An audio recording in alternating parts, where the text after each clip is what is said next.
And we are live here on Plus One EXP, a weird little brand that multi-classes in tabletop game design, beard and skincare alchemy in the Bardic College of Content Creation. My name is Tony Vicenda. I'm Chief Alchemist here at Plus One EXP. And we love helping amazing designers find great players who love their games and amazing players find great designers whose games they can love. We do that in a lot of different ways. But not as much lately. Mostly we've just been publishing really cool games lately. However, we are trying to get back in the saddle by doing it in the most fun way we know, which is sitting down with those designers to play those games. And that is exactly what we are doing today with some good friends of ours. When Elliot reached out via email, I almost just said, "You emailed me, how dare you," when you could have sent me a Discord message.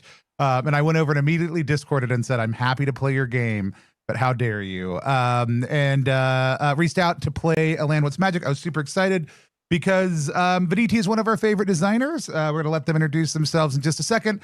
But I'm really excited to get a chance to play this game. I picked up a copy at FlameCon last year that was hand sewn the day before.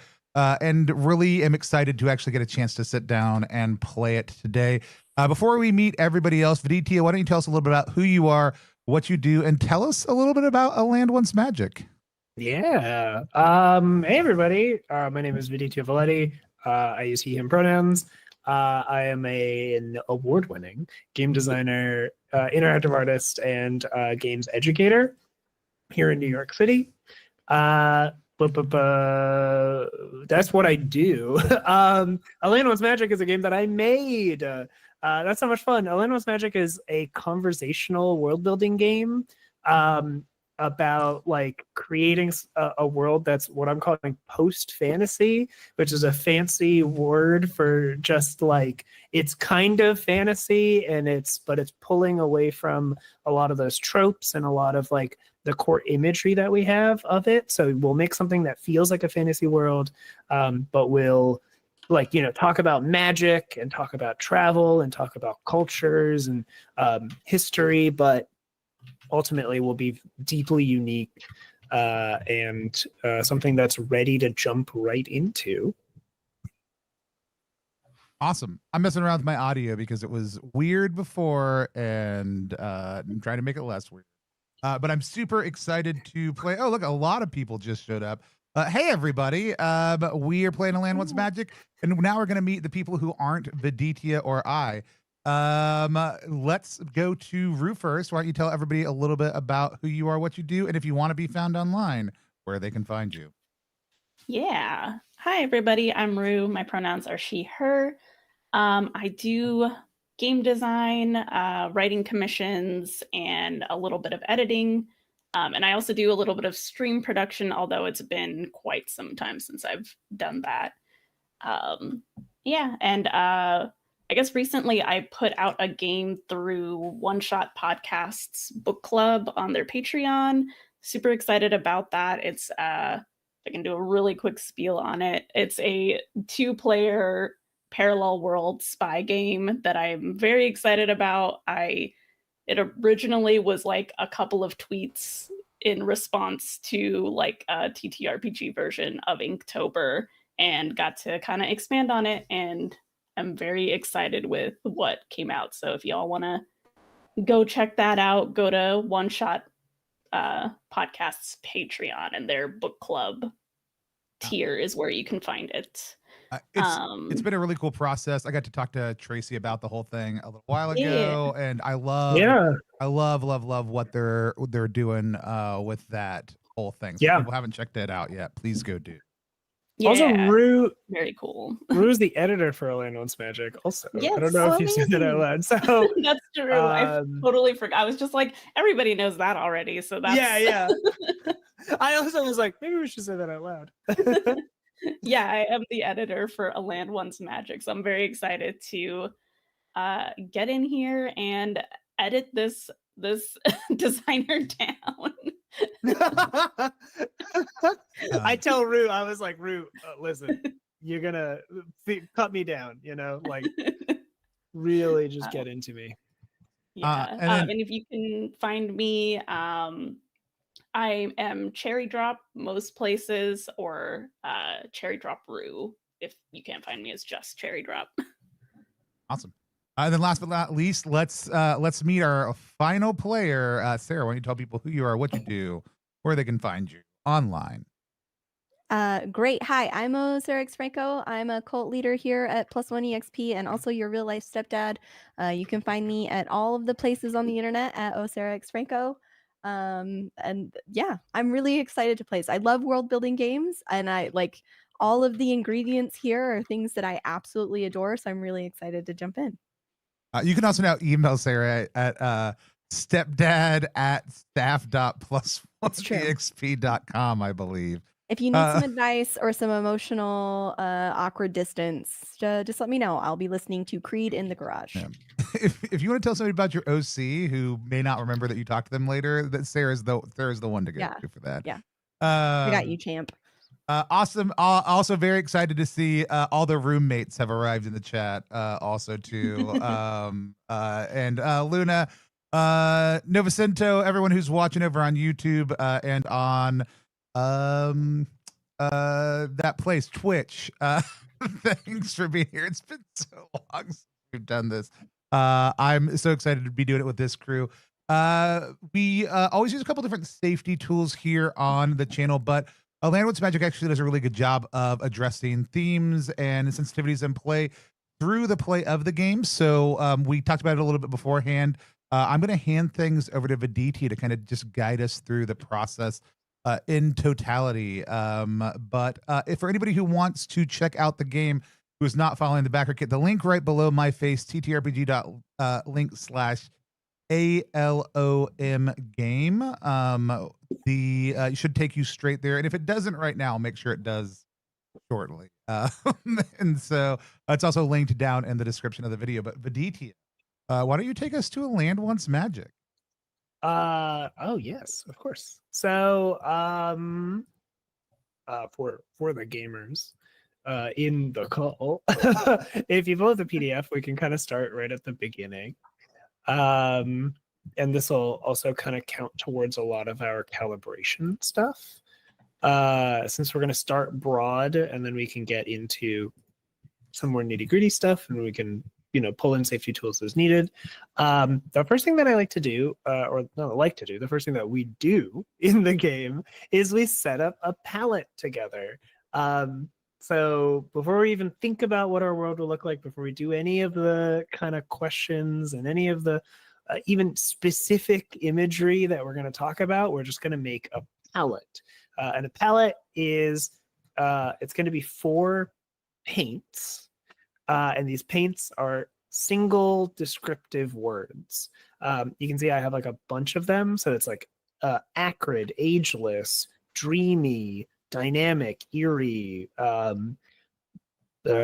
jagged, kinetic, like it could be a bunch of stuff, tranquil, thorny, stormy, volatile, vivid, all these different things, right?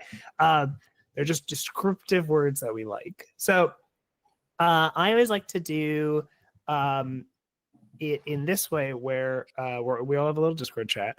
I like to do that. We're going to each pick 2 words. So they could be from the list or they could be ones that you made up. It's totally fine to just pick from the list. You don't need to, you don't need to flex your creativity and think about it deeply and be like, I want to, but if you got some ideas, you're going to pick 2. Don't hit send yet.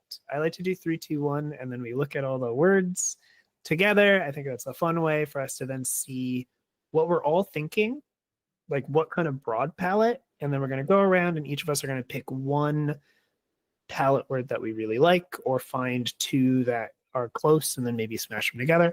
And that'll kind of create our general vibe.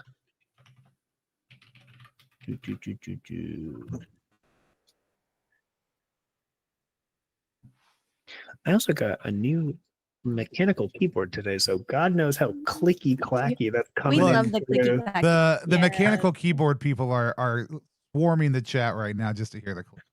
I mean, it's just click, click, click, click, all click, of them click, are me. I didn't immediately send it to Rue. I was like, hey, Rue, look at this thing that I bought off the side of the road for $15. I mean, it was quite a steal. Good. Genuinely a steal, I think. Yeah. Okay. I'm good. I'm good. I'm good. All right, let's hit it in 3, 2, 1. All right. So for chat, for stream, I'll say it out loud. We have, I wrote magnetic and gold. Sarah, rigid, tempting. Tony is melodious and slick. And Rue goes gloomy and electric. I love these words. I think we picked some incredible words. So now we're gonna pick 4 of them, and that's gonna be our palette. And I guess we're jumping around a lot, which is more so than I normally do for Alien Wants Magic. But I'm gonna bring us to our Miro board, where I feel like I'll just create like a palette. And it doesn't need to be pretty, but we can each kind of pick a word, and then we'll kind of go in there. But it's like a nice conversation to have. So does anyone have a word or see 2 words that they think kind of they like immediately, that they jump out to them, goes like, I want this to be a thing? And preferably it's one that like you didn't write, right? It's like we're gonna kind of pick one from everybody. It's strange you should ask. I'm just gonna go out there and say melodious. I fucking love that. Hell yeah. Melodious. That's a really fun one. I like that as a palette. Feels really unique and interesting. Does anyone else have one that really is like getting them jazzed? They're like, ooh, what could a world be that's melodious and this? My thing with palette also is that these can be complementary, but they can also be contradictory. That's really fun to play with too, is how do these things like play with each other in contradiction, because the worlds are multifaceted. Can I pose a blending and maybe we go electromagnetic? Oh, That's very cool. That's very specific now too. We're talking like, is that cool? Is that allowed in the, I don't know.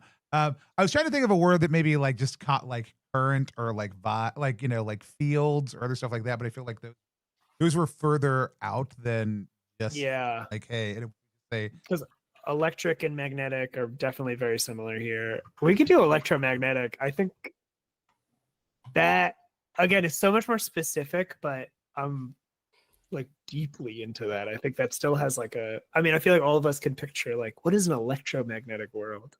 Mm-hmm. Rue, do you have one? I keep getting drawn into gold. Ooh. I think that is. I do like just a color.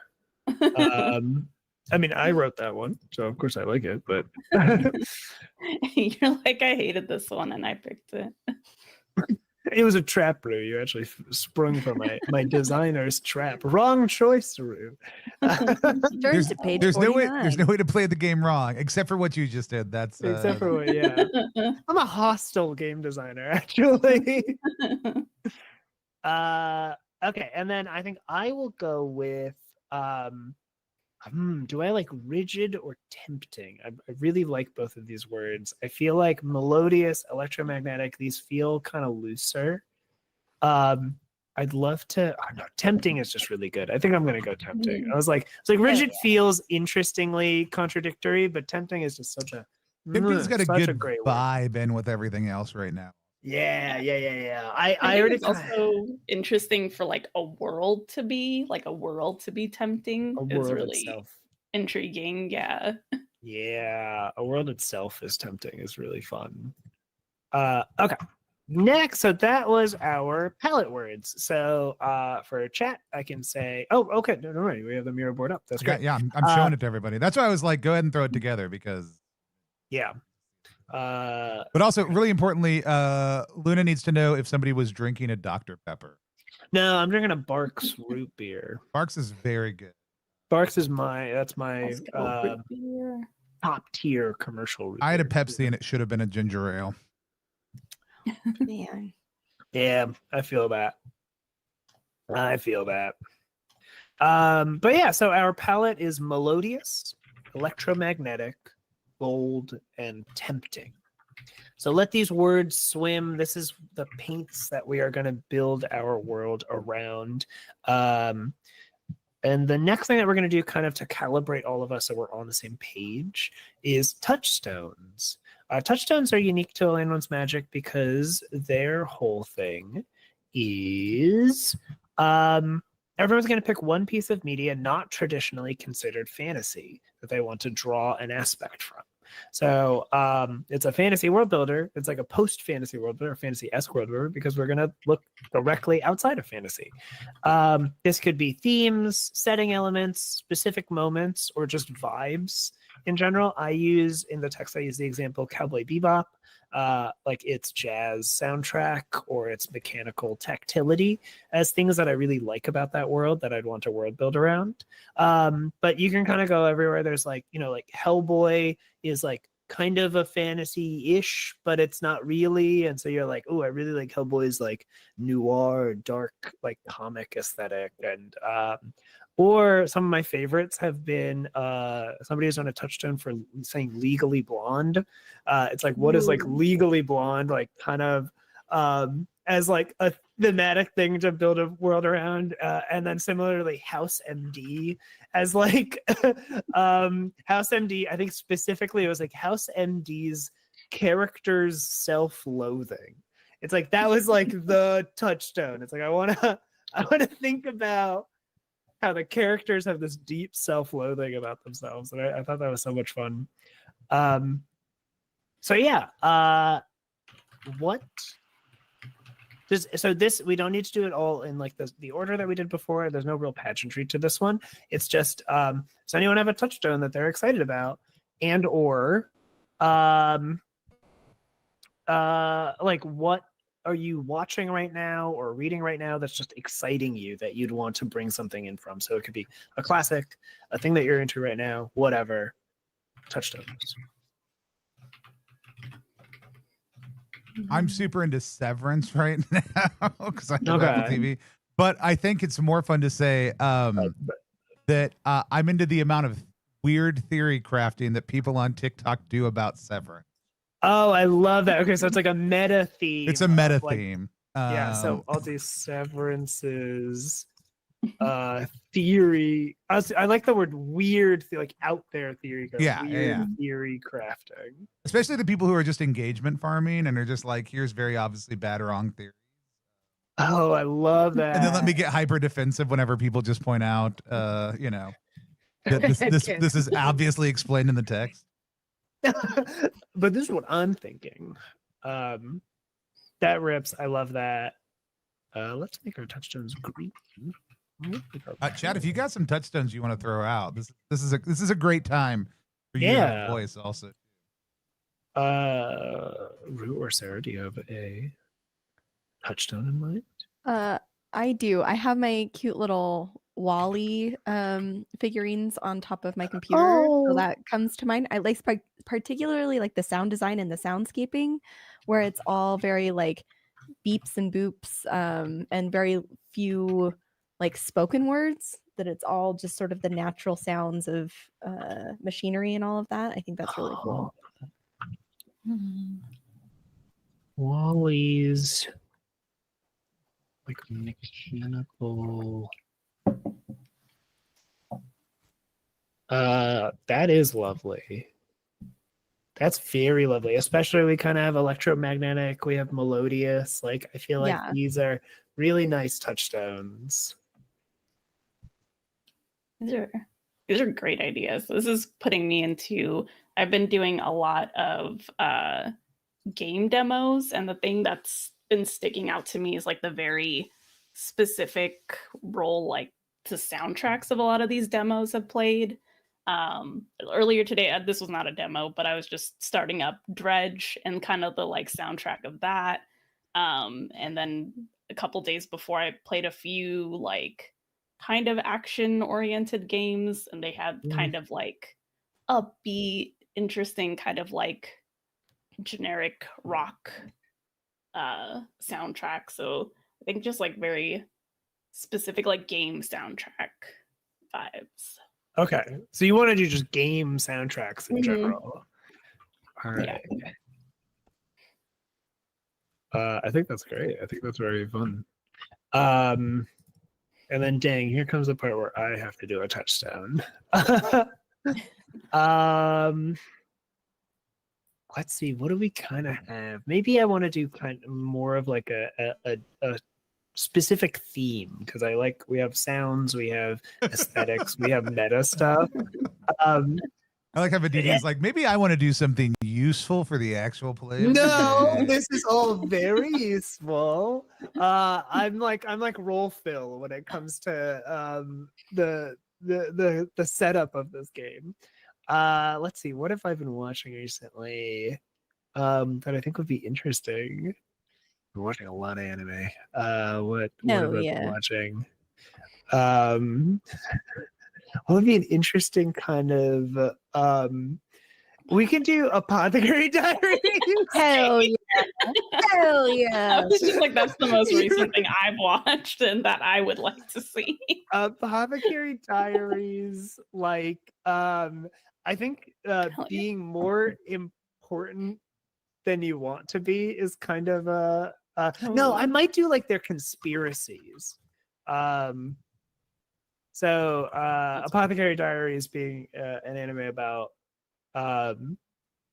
like some dynasty era, like Chinese dynasty era, and about like an apothecary girl just keeps solving mysteries basically in the castle of the emperor. And that's kind of, so this is like very court drama-esque conspiracies that are being made. So I love these touchdowns. I think they're going to be really interesting with these palettes. So we have Severance's weird like meta theory crafting, Wally's mechanical and electrical sound design, all the bleeps and bloops, game soundtracks in general. So presumably like how they're using it when they use it, right? That's kind of what it seems like, Rue. It's like that like moment to moment what's going on. And then Apothecary Diaries conspiracies.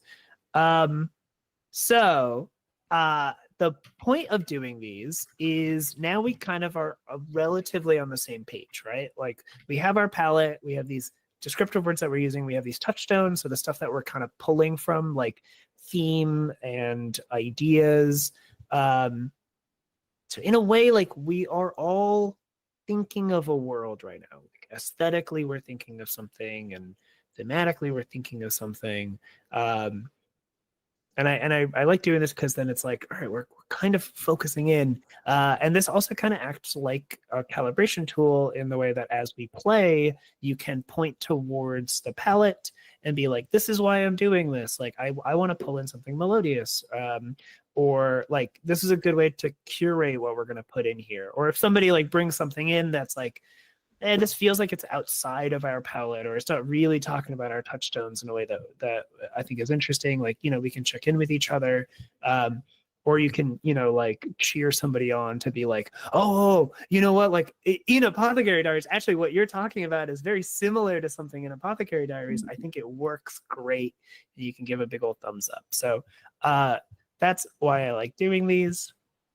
And we can now we can jump into the actual world building of it all. I hope you're excited. Yes. I very much am. I love this touchstones and palette. So the game is going to start, and this is not in the current version online. I'm doing testing it. Ooh, to play testing. Play testing on +1. What? Every game's supposed to be done first. We never do emergent design in the middle of stream. There's ever. So much, and there was like no part of me that even questioned it. I was like, oh yeah, and I just, because I posted like without even saying anything, I posted a screenshot of like a world building table in chat because I was like, we're gonna use it. Okay, so in the PDF you can see that we're it says the first thing that we're going to do is make a legend for the world. Actually, the first thing that we're going to do is build the core idea, the shape of this magic of the world.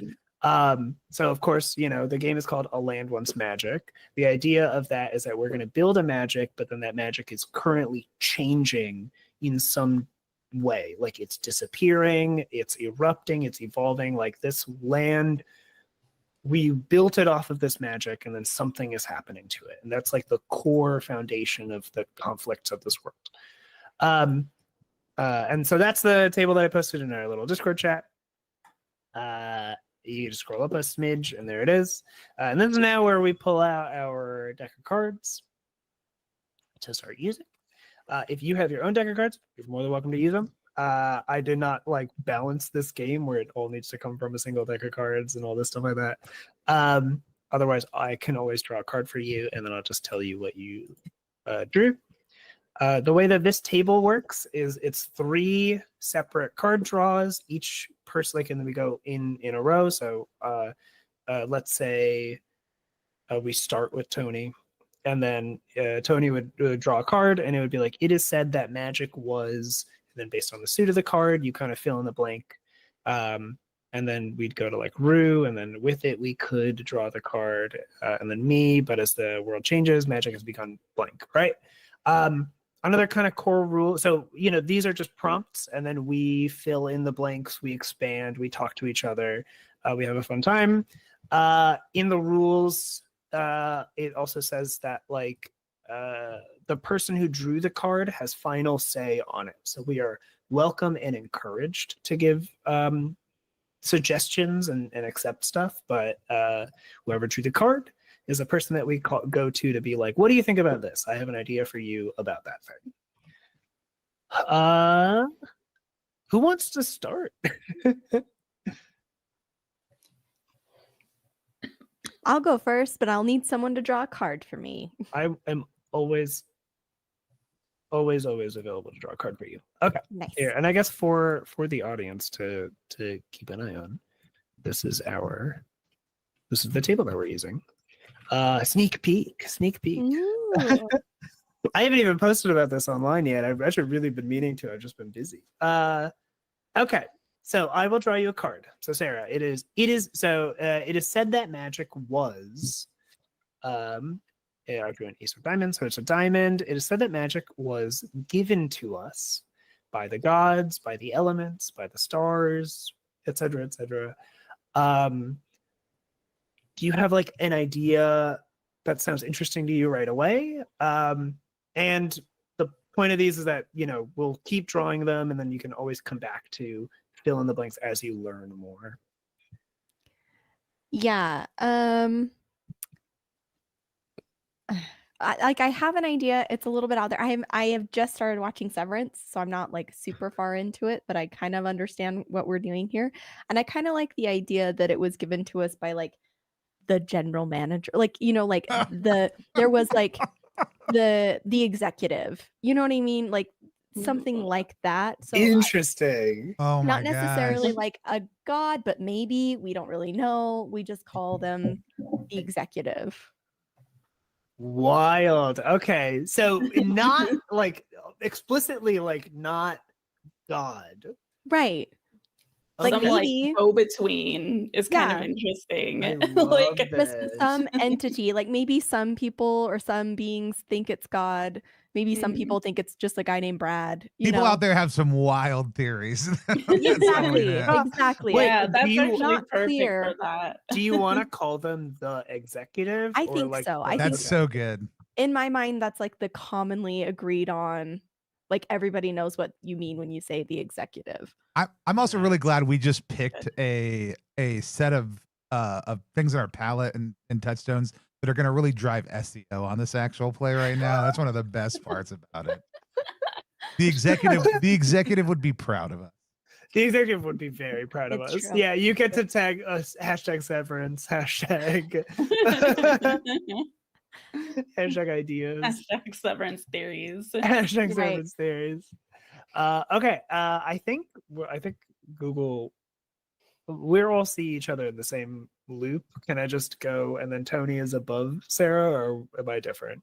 Oh, it's going to be different for people on stream, and I think for us it should be fairly. I mean, I can also go stream order if we want. It should be the same order no matter what, but we may not appear the same way to each Correct. Okay. So we'll just go clockwise. So we'll say Sarah goes to Rue because that's what the stream sees. Cool. All right, Ro, do you have a draw, or do we need me to draw? Yeah, could you draw for me? Always drawing cards, Voleti. That's what they call Yeah. me. Okay, so with it, we could. So this magic was given to us by the executive. With it, we could, 8 of diamonds, build and power great civilizations and societies. What are you picturing? What is this? What is the? You don't need to get super specific. We're kind of just building the shape of what this magic is and can do. How? How did we build and power it? Ooh. That's like building and powering the magic, or we're using the magic to. With the magic, we could Okay. build and Gotcha. power great civilizations and societies. Ooh. My brain is going to that it's like a power source for kind of like our general world society, and then it like kind of is extending out that like the way maybe we expanded is by bringing that power source to other people. But we're still kind of in control. The executive is still kind of the And person doles it out. doling it out, yeah, and quietly taking it back, but we don't talk about that part. Okay, so it's like, so magic is like a power source that we utilize. Okay, do you want to give like an aesthetic to this power source? Like, is it electricity? Like, is it kind of like crystals? Is it plants? Like, or what does it look like? Even just a vague idea. That's interesting. I think my brain is going towards like electricity, like that there might be like a physical thing kind of in the upper echelons of places, but like for the common people, they just kind of get it as like electricity style All right, nice. celebrities. Yeah. Big fan. Is it gold? Like, is it gold electricity? Is that like the kind of like, that's how we know that's the magic electricity? Not is normal. Yeah. not like normal electricity. In my mind, listening to you guys talk about it, I almost picture like people going to like a fountain or a well or something and like returning with like lanterns with like the gold magic in it and like going home. You know what I mean? Like getting milk or like grocery shopping, like they return with a vessel with some of the magic. Because like Vidya, you said the like, or Rue, you was like the executive doles it out. Like there's like new magic just dropped. Like go get your month supply. You know? Oh, I love that. I do That's really like good. that. Yeah, I also like that it's something you kind of have to go and get. It isn't delivered to your home, so you have to like make that trip. With golden electricity that must be given, charged. What's the word we want to use there? Taken. Rue said doled out, and I loved that. Received. Doled. How do you spell doled? D-O-L. Yeah, D-O-L-E-D. Yeah, D-O-L-E-D. Yeah. Yeah. Doled out and received. Cool. Perfect. And then that means that Tony, now you will draw. Or you will. Whoa, I'll draw. Always drawing cards, Voleti. Trust the heart of the cards. But as the world changes, magic has begun to, and so this is where it's the, a land once of it all. But as the world changes, magic has begun to evolve once more. Love it. Outside of our control and understanding. Ooh, So in this world, magic isn't going away. It is evolving. Getting weird. How is this electricity that is being given to us by the executive evolving? I love some of the vibes, and then Adam Seitz also showed up in the chat a little while ago. I'm gonna pitch that it is becoming like tuned, like the frequencies, like the audible frequencies of magic are changing. Historically, it's just a little bitty little bitty like light crackle and hum, right? But now Mhm. every dole of magic has a slightly different frequency of sound that's coming. And then that works for a melodious palette as well. Mhm. It's also Melodious. going to have a unique frequency Yeah. that we just like don't understand. And is the whole thing that it's now like interacting with things that we maybe didn't know it could, or do we want to leave it like, how is this outside of our control? Yeah, I and think understanding? it's like there's a little bit of a like theremin or chip tuning quality. Like when magic gets close to each other, I think it'll like there's some resonance that happens. There's certain Mhm. if you're trying to use it on different things will cause it to like the tone to shift again sometimes, like depending on what you're trying to do with it. And I think because of that, it is like it is reacting like that mix of both the resonance with other magic and then the items you're using it on, like it is starting to that's like where the weirdness comes up, right? Yeah, Like it's almost sparking like secondary magic that we don't quite grow. yeah. I That makes love sense, that. especially if it's like a power source. That means it's like making things flicker or maybe Mhm. just like overpowering them and now they're busted. I like the idea of like it's almost like attracting other, like when a frequency Mhm. switches and it locates like a similar frequency, like it's like pulling them in Mhm. or something like that. Kind of leaning Ooh. into like that tempting Mhm. like Ooh. electromagnetic Ooh. piece, right? I even like maybe there's even been rumors that sometimes there's a magic that wasn't two magics interacted. Wait, say that again. Yeah, Sorry. you broke out real Damn bad, it! Tony. Right at the keystone. What if there's even rumors that sometimes there's resonance that causes another magic to just appear, like a magic that wasn't Ooh. get doled out. Ooh, yes. We're just hearing rumors. We don't know. People Mhm. are talking about it online though. I like that. I like that. Okay. Okay, cool. So we have like a shape and image of our magic, and we have a shape and image how it's changing. Um this is cool. This is good. Now we're gonna build a legend. So this is again kind of one of our like bases, our foundations for the world. And we're gonna build a foundation of our world through creating a legend. Storytelling and this legend and how it's been changed and warped are gonna really kind of allow us to build out the foundations for our world. Jailbreaking the magic, phone freaking with spells. These are great things in chat. Hell yeah. So there's another 1, 2, 3. So I will draw the first card and then we'll just kind of continue the cycle. A legend is told of. I swear I shuffled these, but I have drawn every single diamond in my deck. A legend is told of a contemplative scholar, the beaten soul, crest spirit, the unbowed. Contemplative scholar. I kind of am maybe thinking like a Nikola Tesla type guy, like kind of a weird inventor, who's just like, yeah, I'm thinking about magic like crazy. I'm thinking about this like golden electricity. Do we have a word for it? For what this is? Do they call it anything?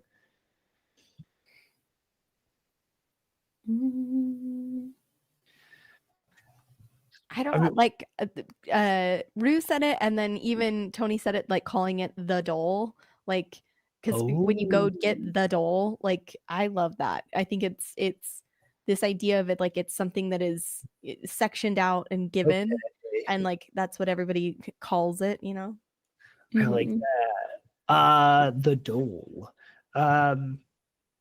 And then also, I'm not that great with names. Do we want to give like this contemplative scholar like a title or a name? Does anyone have a cool idea for like kind of an inventor type person?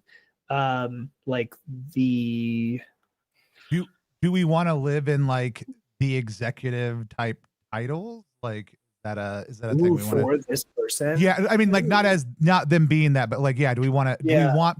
Is that like or do we want to keep on building a pantheon of? Like, I like the idea of building the pantheon and maybe pulling some of like apothecary diaries, like stuff from there a little bit more. Yeah. Ooh, interesting. Who would be like a master of science or something like that? Like Yeah. Head of R&D. Like a chancellor of something. Ooh. Oh, the chancellor. The something chancellor, like I don't like the spark chancellor. I don't want necessarily no, like I that, got but you get what I mean. Yeah. Or something maybe to do with frequencies, like, or like kind of that maybe something melodious. Like, Chancellor Hertz. I'm doing it. Hell yeah. Chancellor. I don't know if I spelled that. No, I did not. Chancellor Hertz. Like the company. Oh, wait, is that actually how?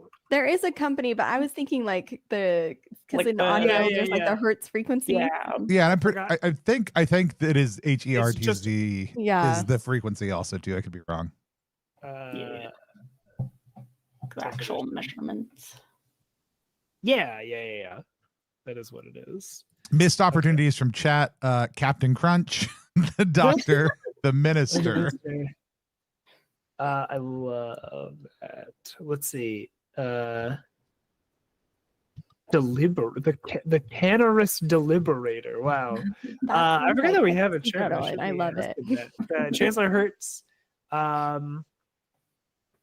is a okay. I like that. All right. So Sarah, I will draw you a card. Thank you. Their tales tell of. So what do their tales tell of? Clubs. Ooh. Different. Foundational morality. So what is this? What is this tale? What is the tale that Chancellor Hertz that is told across the land? And how does it kind of teach us foundational morality in our world?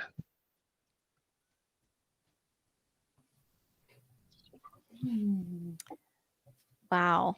I want to go because we do have so many like sound, themes and stuff like that. I want to go with something around like, people deserve the chance to be heard. You know what I mean? Like, active listening being something that like leads to a moral life. If you are actively engaged in hearing out your fellow beings, that's like where true understanding can start. Something along those lines. Ooh. Oh, I really like that. Like receptivity. Yeah. Mm-hmm. You said it related. It's like listening. Oh man, you should have written it down. You're okay. Active. I don't know. Like it's a vibe thing. Like if you listen good, you is good.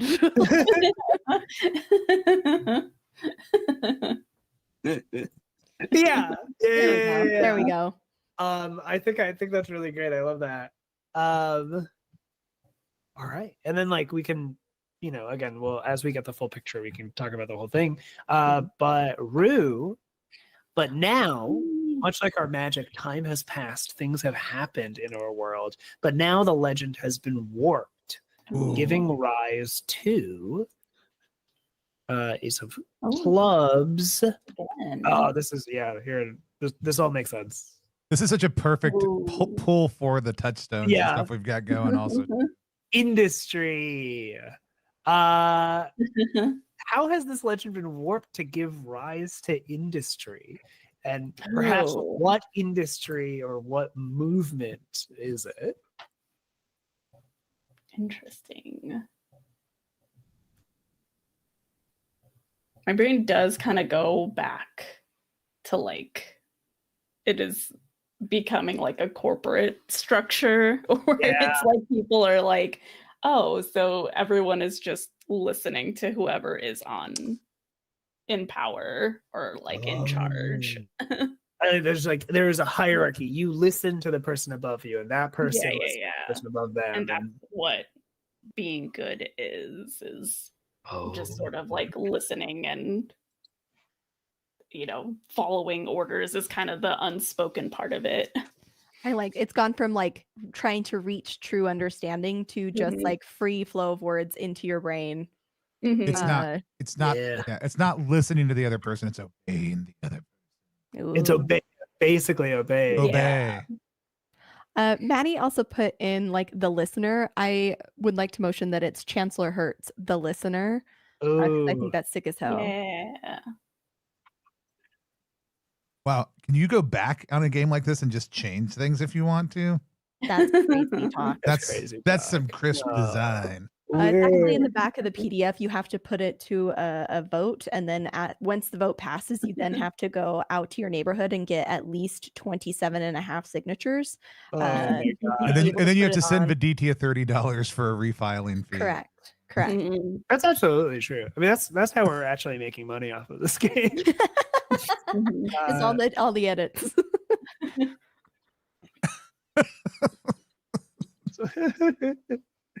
Okay, I love that. So there's kind of this like kind of corporate-y industrial hierarchy that has come from this, and it's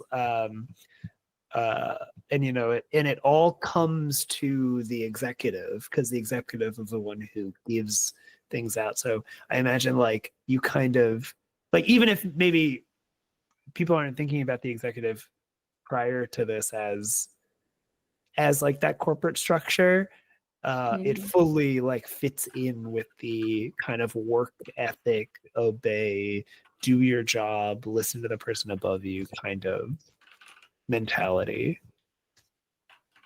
I think that's really cool. Does anyone else have any ideas or thoughts about our legend before we move on? Tony, you're thinking. I see a little thinking. I'm just trying to figure out if we, like, I understand if we're going back to the executive for it. Would it be good to introduce a thing that this warping is like called or renamed as? Like, is this like a Six Sigma like process? Or is this another layer of like bureaucratic governance and oversight, right? Like, are these people who have gotten between the executive and the rest of us to add just an extra layer, right? Like, I mean, I like having some sort of faction, right? Introduced here. Like, perhaps there is. I mean, we could. It could be like a power plant or like a power grid company is maybe the one who is like, oh, we like manage you don't go to the source anymore. Like, we do that on your behalf. Like, it's almost like a interruption, so civilians aren't necessarily receiving their dole. They're like waiting to hear when they'll get their dole, when they'll get it. And manage, like you just said, we manage. Management, it was like the one of the things that kept on jumping out at me as a term. Feels like it needs something extra, but management, I think, is also good management. Like, I like that too, because like the idea that the magic was changing and reacting weird, like somebody stepped in to be like, hey, you need somebody to manage this issue, like, and that's kind of how it came, is just, again, like some broad ambiguous, management will take care of it kind of a thing. Management is listening.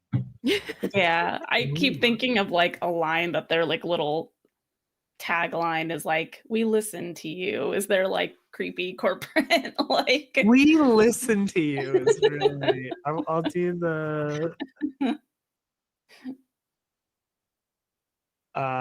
Just so many that's like nice. horrible connotations I to know. it too. Did you want like an additional layer, like something management? I don't know. I mean, I think we're living in a pretty like one word or like one word with define. I think management is like, is good. Mhm. Can I fuck this up? Can I take out the management? Ooh, I like that. I Make it like into that. like an I like app that a lot. meme. Yeah, like a weird company Tech kind of. startup. It's really Yeah. funny. The landlords for one of the buildings, one of the coffee shops, is MGMT, and it literally is for management. MGMT. Yeah, that'll be it. Oh yeah. Should we take out the ends? That's a little cleaner. Yeah. Mm. Okay, cool. I love this legend. So a legend is told of a contemplative scholar, Chancellor Hertz the Listener, who was maybe like very instrumental in learning about the dole and perhaps creating a lot of this infrastructure that allowed grand societies to be built. Because I like the idea that we had to carry it. There's almost like, it feels like lanterns and batteries that we like plug into things, and then those are charged by it. So perhaps Hertz is a big part of creating that. And there's foundational morality, like this tale is if you listen good, you is good. And perhaps like that's why civilization was able to grow so readily and powerful and or at least like so prosperously, is this kind of, I listen to the machines and I listen to my people. And I love it. Went from like collaboration and like actual understanding of what we're trying to accomplish to control of like the message shifting, and like we just consume the words rather than like actually digest and understand. Yeah, and then that's how it got warped. It got warped into a greater industry of like electric control of the dole, and perhaps even like we didn't say this out loud, but it could also be like a lineage thing. Like maybe the management is like our founder, Chancellor Hertz was, and like we like are of his lineage of his like, can I get a little weird with that? Yeah. What if it's like the person who heard the last words? You know what I mean? So it's like a carrying of like the sound. Like I was the last one to hear like this person, and so that way it gets kind of fucky with who's at play there, and that's kind of how maybe some nefariously intended people got into the situation, was just truly like the wrong person heard the last words, Oh, I love that. That's really good. I'll do like founded by Hertz. I love the last words. Some bad guy, and we can maybe figure that out. Maybe it's like weird faceless corporate nonsense. Like, but I love that element, is so fun and interesting. Yeah, that's such an interesting way to do like a lineage too, rather than it just being like, he was my uncle. Like it's carries more weight that it's someone that has like heard him speak and or heard them speak and is like, this is what they would have wanted. I love that. And there's maybe something there about like currents and like, whatever energy and transfer and all these little things, right? I was watching, I can't remember the Midnight, I don't know. It's the thing on Netflix. It's a bunch of spirituality thing. And I know that there's like some magic that's like based on the fact that words carry current, like magical current. And that's why you like say them. And I love the idea of like that they've really latched on to this idea that like, no, the current, the energy of that person has been passed on to me through their words. So as a delegate and like authorized authority, I'm doing this thing because I heard the most special last words. That's really cool. I like that a lot. And that kind of reinforces like the executive, who also appears to kind of be mostly like an in-between, not necessarily like that they are the person doling these things out. So kind of that repeats that idea. Love that. Okay, cool. So we're gonna move on to our I guess third table of the game. It is the world. So we've built our magic, we've built a legend, we have these like kind of core ideas of this world, these like shapes and thoughts that we have. Now we're going to zoom out, and this is a new type of table where it's just a bunch of prompt questions, and we're going to answer maybe like one or two each from this table. And this is going to be broader questions about the cultures of the world, the land itself, and then the magic that was. So, or like the magic, that what's going on since it has started evolving. A little editing thing is some of the magic stuff, I might change up the verbiage if somebody draws something. But yeah, so these are just broader questions. Once again, it's you draw the card, you get final say on the answer, but we can talk about it. You can ask for help if somebody has an idea. You go like, "Oh, I got an idea." Yeah. So I think Sarah, you're next, right? Because it was Tony, or is it me? Who went? It's not me. It is because Rue did industry. I think it's Tony. I think it is. Oh, me. it is Tony. Okay. I thought it's Tony. It's Tony time. Okay, so your question is the 6 of diamonds, so that is an even number, and then diamonds. So it's the land. The land. And then diamonds. What is the common transportation method caravans utilize?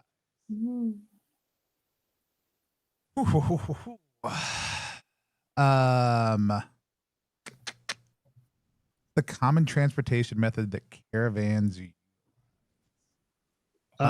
Do we have a small pitch if you want? Yeah. Truly, it's just electromagnetic. I imagine things that like hover, or like kind of like whatever we want it to be like. But I like the idea of like kind of up there. What am I thinking of? I'm thinking of like the Tales from the Loop kind of technology. Do you know? Yeah, I was kind of gonna ask what's the vibe. Like that's where and I know it's the land, but like do we envision normal ass planet? Are we in a certain type of space? Like but I'm down with that. I like that. Actually, the other thing I was thinking of is like and I don't know that we have to pick one or the other. I actually kind of like the like suspensor floating electromagnetic resistance. But what if also gold railroad tracks? I was thinking that's exactly where my head went. And it was like, I didn't like, if we want to do like caravans, it can be like a track, or even just like this world is very rich in gold. Like it's just like a common element. So it's actually just the ground itself is like propelling up, like we are pushing strong electromagnetic currents down in, which helps everything hover, like something like that. There's a thing about like I also love rails too, because I think that's sick as hell. Well, yeah, I'm a big fan of trains. Let's make a train world. Yeah, let's do trains. Always go train world. I also love things that are rails. Like from a futurism standpoint. I always love things that are like a little extra ridiculous and show a kind of opulence that doesn't make sense. Like when you start to get into like, hey, this thing is high, like weird high magic, but it would be really fun if it just laid down track like a little bit in front of it and then As it picked it up went. afterwards. I fucking love that so much. Like, Like- that's the magnetic pull. As it drops and lifts. As it, just- yeah, It's like, like a ra- it's like a yeah, railgun. absolutely. It's- Like, so caravans have- are just on tracks, but those tracks just go in front of it like 10 feet while it's moving and then pick up right after it goes over them. Tony, Mhm. the way that my brain just erupted into thinking like what an old timey train robbery would look like with like that system of transportation in place. Oh my god. How cool. Okay. I love about 3 things that we've established here. So I'm going to do like train cars. So perhaps like, these can be linked to each other. It could be big, Yeah. it could be Yeah. small. Because they are technically free roaming. Yeah. Because Yeah. it's like train cars love lay that. golden tracks in front of them, pick them up. But I also love that perhaps this is a method of transportation that was built off of or is found its foundation in gold rich veins in the earth. Like I think I like both Yeah. of those being a truth. To travel. Where we're going, we don't need rails and you just off road. Yeah. We brought our own. But I also do love like it being very trainy where it's like, yeah, you can't turn a tight 180 and like you're going fast and you're going straight. And you can do it, you can do it anywhere, but also you can't turn one. But like Yeah. once you commit to a course, that is it. That's it. Yeah. Like, you have to slow down to make big turn to like shift and do anything. Yeah, and you have to. Yeah. It's like a process. And then what was our third one? Are they still kind of electromagnetically floating off? Oh of no, the- 100%. Like that was always like, this is a thing where it's like, like I even like people barely understand, like people who can repair this don't necessarily understand the technology. They just know how to do the thing. Like this is but these are 100% floating off of the tracks of gold that get laid down in That get laid advance. down. And then Yeah. like the electromagnetism is sucking that, like pulling that Picks it track back back up afterwards. Like it does like a cool, the track itself does like a cool spiral to like change which magnetic field is like present as Yeah. it goes, and it just like cycles around the length of cars, however long that is. And I put it in there. It's dual magnetism because Hell yeah. I imagine we're like instead of shoveling coal or electric, it's like we plug in a big old dual battery Yeah. into that thing. Also, 2 things from chat that I want to put out is Luna goes, there's probably one guy out there who's super good at turning those. Yeah. And that's my favorite thing about world building is you go, it's very hard to do this. And then immediately, of course, Yeah. people try to do it. Yeah. It's like Their name is Dominic Doretto. I think right. I think we got Caro in the chat also too. Yeah. And then going, are we doing magical trains? Yeah. Which is so. Kara and I played many a world building game together, and I feel like I always find a way to put magical trains. Also, let me go ahead because I don't know that we lost water earlier today, and my child is trying to wash clothing right now, and that's what that noise was in the background because it's trying to pull water back into the pipes. So I'm gonna have to go look real quick and make sure the washer is not broken, which is okay because I'll be able to hear people. But before I do that, fun announcement that I don't think we've done a public on yet, though it's not a secret, is exquisite biome prints will arrive at our warehouse on Thursday.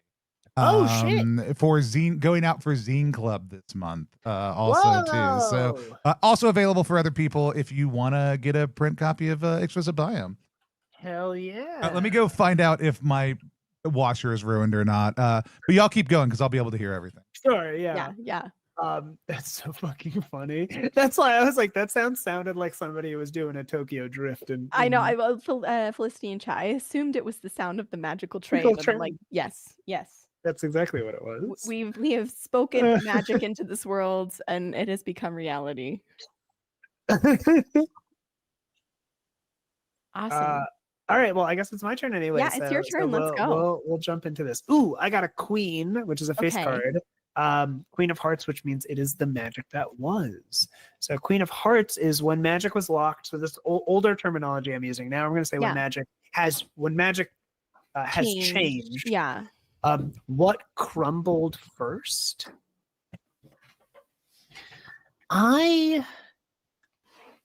There's so many different ways that we can go about this. I think, my brain's like, what crumbled? Is it like the power grid? Something weird happened where like all these frequencies, like as the Dole was evolving and it's talking to other stuff, that started to kind of crumble and break. But do I want to get more specific? Like, I'm going to pitch this idea, right? Because Rue brought up like management and stuff. Whatever it is, I love the idea that that's what kind of gave management the door to like become the middleman of the Dole. So like it's serious enough that like people were like, somebody needs to do something about this, but not so serious that everything like fell apart. Oh, interesting. So that's what brought about it. I might even take it a step further. I think I want to do, they thought they had it controlled, but now magic is evolving and it's now causing a feedback. Like I like maybe the idea that the Dole is now talking to like workers and stuff. Ooh. So it's what's crumbling now is that hierarchy. Ooh, instead. yeah. Oh yeah. They use the rigidity, Good. and then, and because I think a little bit, it's like it's evolving now, and I think it's maybe evolving in response to the fact that there isn't like this freedom of exchange and current. Instead, it's very restricted. Very like we're pumping the Dole through these very linear things, and people aren't talking to each other the way that they used to. So I think magic is now. So what crumbled first is this corporate hierarchy is starting to like the org structure, right? Yeah. It's really good because it's like the idea is that you're supposed to listen, and now folks are like, well, I guess technically I should be listening to the Dole, but also that isn't what I'm supposed to do, and that like the cognitive dissonance these poor people are experiencing. I'm trying to listen to everybody. Right. Is like basically whispering to We'll see if we can get some like more cool train noises or other in the basement. That's where that temptation is coming in for our worlds. Love that. Okay, I think that's good. I think I'll keep it at that. So like that starts to crumble, and I feel like the ramifications of that, it's like if we've kind of built society around this, then everything else starts to break apart as that kind of finds itself. All right, Sarah, it's your turn. Awesome. Bring forth a card. It's another face card, but it's the Queen of Clubs. So when magic was changed, how did wildlife change? Okay. It started dancing. It started dancing to like the frequencies, and like it started with like really small things, like bees started like flying in different patterns, and like you saw like leaves, we watch the like slow-mo videos, you can watch plants move. They started to move very like slowly, and as over time like herd animals have started to like, everybody's calling it dancing, but like as close as they can get, as if they are hearing a very dope game soundtrack that no one else can hear. That's so cool. That's so lovely. I just genuinely, I'm like, oh, that's such a fun, like interesting thing where people are like, hey, what the fuck is happening? Like, why are like things moving differently now? And it's because there's frequencies that like we don't hear, but it's changing, and wildlife is now kind of listening to magic more. Especially because it feels like electricity is so separated from nature in reality. And I love the idea that like all of the movements, again, we're talking like very linear, very rigid, very like stay on like a course that is set from somebody else. And the idea of like dance and free movement being like displayed by the world around you, like would be really like, I feel like the management could really lean in that, right? Like don't be a wild animal. Like just listen. It's like don't give into your baser instincts. Remember, you listen good, you is good. Yeah. Mhm. Oh, that's fun. That's good. Okay, Rue. You ready to draw? Ready. You got the 9 of clubs, so it's an odd of clubs, so the Mm. cultures. Where do different cultures commonly converse? Ooh. Interesting. And also, what is a different culture? What cultures? Yeah. I wonder if some of the cultures that are different are like this kind of mainstream that is coming from the executive and management, and then the places that we kind of expanded into and overtook, the like cultures that were already there are still not quite as integrated into whatever our like mainstream linear hierarchy is. Mm-hmm. So I think like a lot of that dissonance is those like borders where we have like kind of recently overtaken. I think those are the places where we see the most different, like jarring changes. Interesting. Okay, cool. So we're like, so all these different like grand, because the Dole let us build great civilizations and all these things. So it's like we're still expanding and we're growing our Mhm. thing. Okay, cool. So where do they commonly converse? Is it like at these junctions? Is it in Mm. like cities? Is it on the road? Ooh. Is it through emails? Emails. Please no. Please no. These extravagantly built Slack channels. Yeah, built on the sides of mountains. They're like social media, but it's just like posted on your like houses. Oh, On your caravans. yeah. Yeah, I like the idea of it being kind of at the borders. I also want to have it have something to do with like these like self-laying trains, but I can't I have a thought. quite I get have a there. thought about that. Yeah. Is there maybe like even when you're going straight, like we know things don't turn quickly, but are there ways that the tracks kind of curve towards common points? Like is there some sort of ley line esque like, hey, we've noticed that like trains kind of get pulled to a certain location even when they appear to be going straight, they're kind of gently curving, and maybe there's some things that have popped up around them.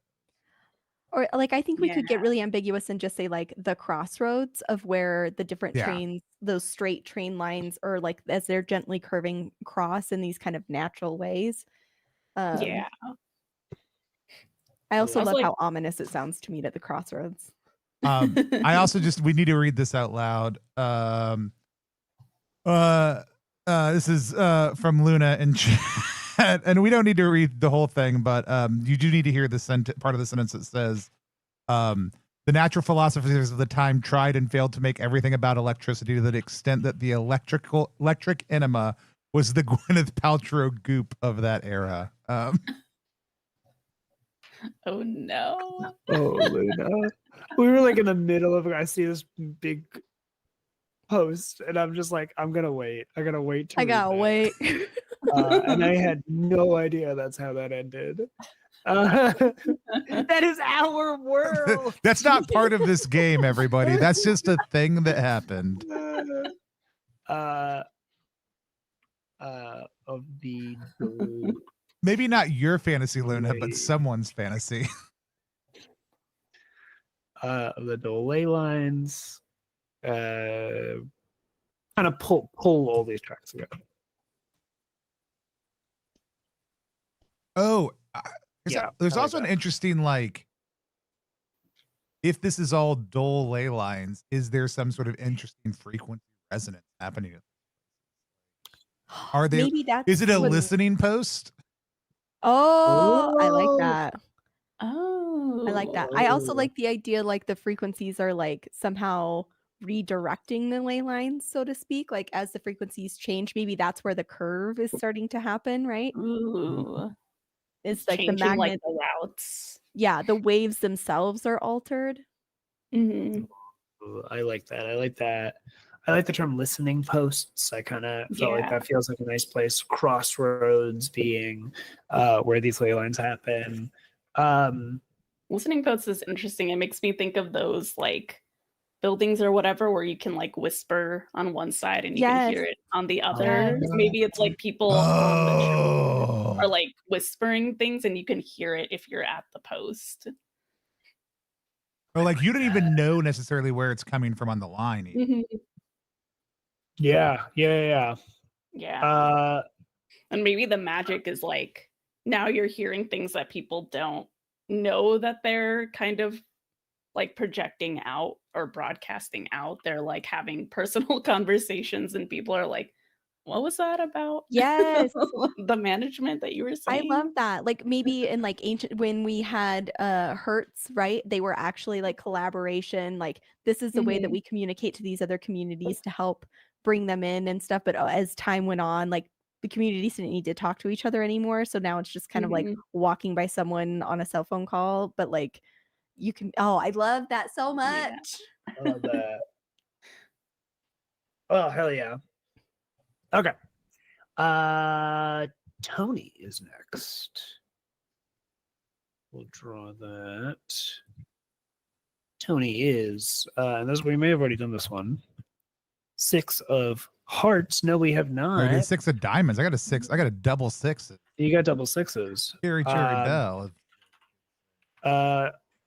6 of hearts. The land. What anomalies in the world are used as landmarks? How old are they? So we Ooh. started, I feel like, talking a little bit about it, but I think like I like the term anomaly being like what's like a weird thing that we use to do that. Okay, so I think this is a thought I had earlier, but I think also with where we're going, it's really come back to it. Mhm. And that is, are there maybe there is music that is like maybe there are points where the frequency of music can bust through not just from animals but people. And Say that again. So the the frequency frequencies that are creating music that the animals are hearing easily, maybe there's some of those places that like anyone traveling nearby can hear. Ooh. And I even just love the idea that like these sound like classic like video game music, right? Like this is like it is an audible tune. There's a sense of whether they are or not, right? And I think there's a lot of folks who have a lot of conversations about what they think they are, but they don't just sound they sound like old video game music, but they also evoke intense nostalgia, making people want to get closer to them. And I actually think that's the thing that Ooh. everyone picks up on. Like, so even if you can't hear it well, when you get this sense of longing for the past, you know you are near one of these nodes, no matter kind of how disconnected you are from being able to hear it. Ooh. I love it. And are you saying that they like draw, like are you drawn to them, or is it just like when you hear it, it is this nostalgic sound that like is recognizable? I think You know what I mean? I think you can feel it even if you can't hear it. Like, so I think it's very evident there are two things happening. Like some people can hear it and they will talk about the music, and other people, after a while, people realize like everyone can feel the nostalgia even if they cannot hear the music. And navigators are people who have become very adept at like strictly attuning to the type of nostalgia they're feeling.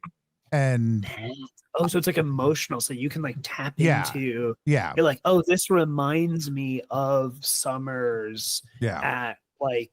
at the lake. It's like, and it's like you're like, oh, what the fuck do you mean by that kind of thing, Yeah. right?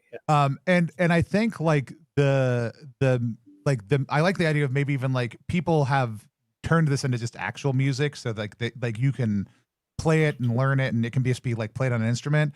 But these are like these songs, and maybe even there are connected memories that these navigators like they can almost they will like describe like, yeah, this is like the time we were all down by the lake, and everybody's like, what lake, like what is this, but like they all have the same kind of sense of nostalgia for that particular node, and there is a song that goes near it, and when that song's played by anybody, like everybody kind of gets a glimpse of that thing. I love that. Do you want to give them a name? Like, do we call them something? Oh man, we got to.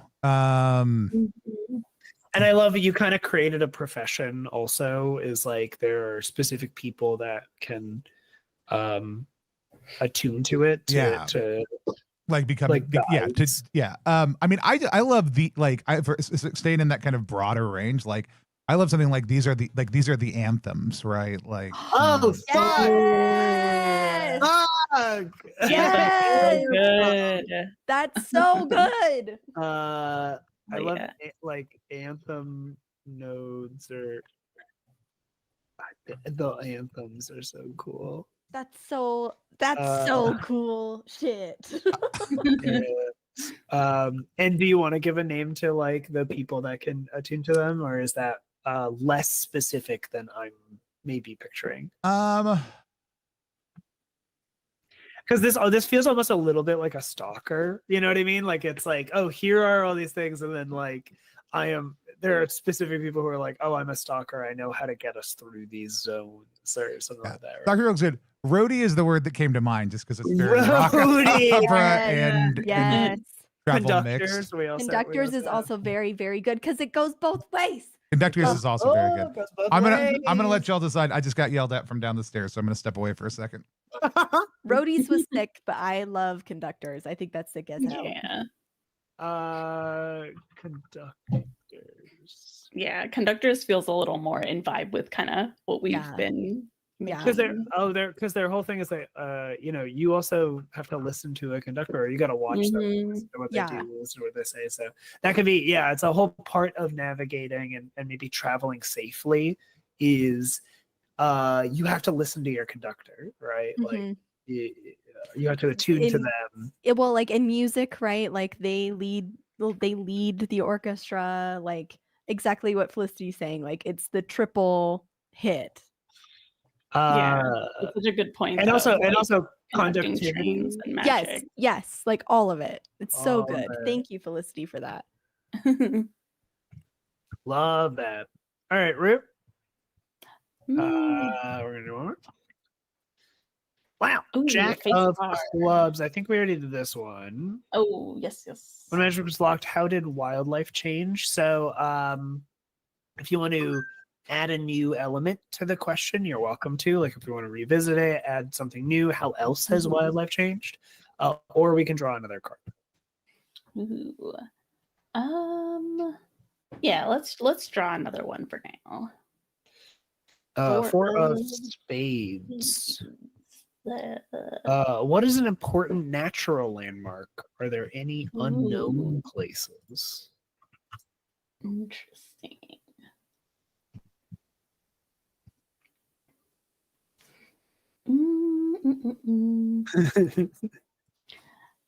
Earlier, I was thinking about like, I forget what question we were on that like sparked this thought. But I was thinking like just the world itself has a lot of really deep caverns that we have to kind of get across. I think it was the transportation question, because I was like, what if things hovered over these giant caverns? Yeah. I don't know if that necessarily needs to be a thing now, but I just like the idea of there being like kind of the world, the planet is like a little pockmarked with these. Like we got like ravines and caverns, and I really like that. Is it natural, or is it because we've like dug and grabbed? Well, I guess the question is natural landmark, so it would be. Yeah, I was thinking natural, that is just I like At that. least as far as we know, just kind of naturally the way that this planet has been for a long time. What There's is it? just these giant ravines. I do feel like that kind of resonates. Viditya talked about this being a very like veins of like deep veins of gold in the earth, right? So even just being able to see like precious metals, like Mm-hmm. kind of like, you know, like along the sides of the travel through. Yeah. Yeah. And maybe that's how they became so common, is that there was just access to these things a lot more easily. Like we didn't have to dig in. It was just already kind of exposed to us. That's really cool. And do we? So the second part of that question is: do we? Are there any unknown places? Ooh. Do we Does that have to not be know? a part of this or like a separate thing? A little up to you. Like, do you want it to be that like we don't know what goes down under? Yeah, we- that's what I was thinking, is Yeah. that like the depths, the very like depths of it we haven't explored into, and like, or maybe like one or two we have and things went bad, or like maybe like we used the dole in some way for that and it like really freaked out in like the depths of these ravines and we're like, okay, maybe we can't do that. Yeah, I like the idea of like we don't know what created the ravines. Like we know that Yeah. it's natural, but was it like a creature? Was it a Mhm. phenomenon? Like Yeah. what? We don't know. Yeah, that might be another like part of it that is like part of like people's theories, is like they come up with ideas of what caused it, just because whenever anyone asks about it, they're like, they're just there. You don't need to know any more about that. Right. Like any official people. When we're meant to know, a memo will be sent. Yeah. Ooh, I like that a lot. The initiative has not told us what this is about. You know, Yeah. like, our It's on a need people to know basis. Yeah. love that. If y'all, That's for the board report. also, if y'all aren't caught up on the chat, do you know what they call a conductor who only works part-time? This was very good. A semiconductor. Mhm. Oh, that's so good. Oh my god. Oh, no. Oh, Caro, pun master. Also, you got a great pull quote here from Luna. I'm still reading about the electricity craze of the 19th century. It's really good. This game lets you create a world and learn about the real world at the same time. This game is a world building game that I don't know if it's specifically Eleanor's Magic, so this is now like a different game idea, but a world building game that taps into people's like desire to deep dive niche things, I think can be really fun. It's like you bring in, or it's a game that gets you to be like, all right, you're gonna deep dive the like tulip mafia of Holland's like whole thing, you know. And then we're going to build a world out of it or something like that. Everybody does a 5-minute presentation on their special interest at the beginning, and that's how you build your palette. And that's how we build the palette. Yeah. That's what, yeah, it's, instead of just being like touchstones, like, what are we thinking about? It's like presentations on the touchstone that we're thinking about. Mhm. My touchstone for today is Oh, I do love that. I might give that game a shot. That might be kind of fun. All right, but Rue just went, so it's Tony, right? Is it me again already? That's great. no, because No. I think we did a little bit wonkadoo. Did something Is it you? Is it?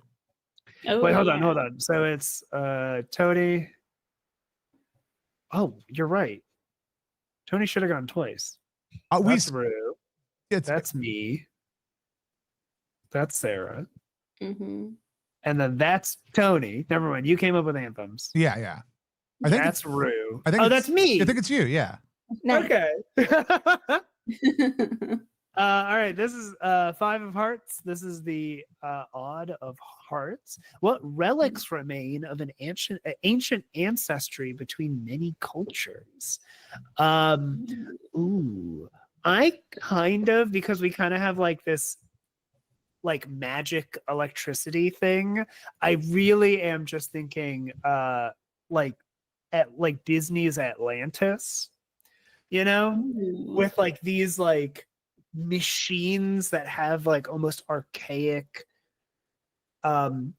keyholes and slots to put like, I like the idea, like we capture the dole in maybe more sophisticated like batteries and lanterns and stuff, but this is like I like the idea of like resonance, and maybe now that we see that like it comes from the earth, or at least it's like like our world is full of conductive metals and materials, and then the dole is like given to us by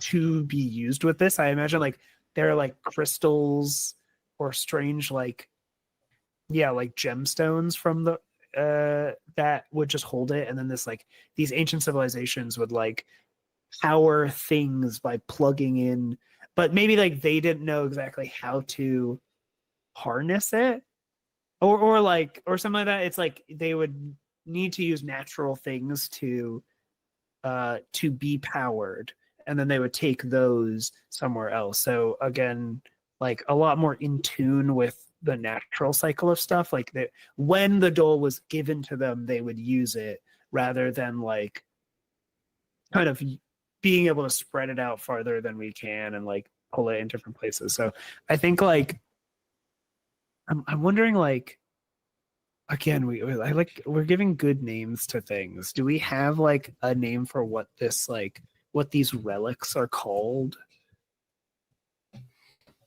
Tell me what they do one more time. Say it again.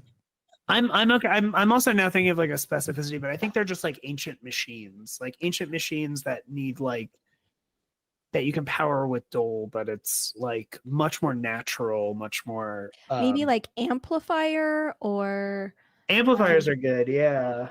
I'm trying to think of maybe, is there something we can pull? I want to go to our touchstones. I want more apothecary diaries in there somehow. Mm-hmm. Like, is there something weird, like conspiracy kind of? There is a lot of strange technology, like kind of early technology in there. Ooh. Amplifiers. I wish I knew more. Yeah, some kind of like medicinal terms. Conduits. Yeah. I do actually just really like the term conduit also. Yeah. Yeah, I was trying to think of like apothecary related things. I'm like some kind of like salve, but I was like, I don't know if that exactly makes sense. Quick, chat, Google apothecary tools. You're playing the other game. Look up the Wikipedia entry. That's how watches work. Yeah, I think I'm going to call them like quartz. Oh. Yeah. Quartz conduits. They've got, here, for containers we could do it like a crucible. Oh, quartz crucibles. Ooh. Naturally contain and gather dole.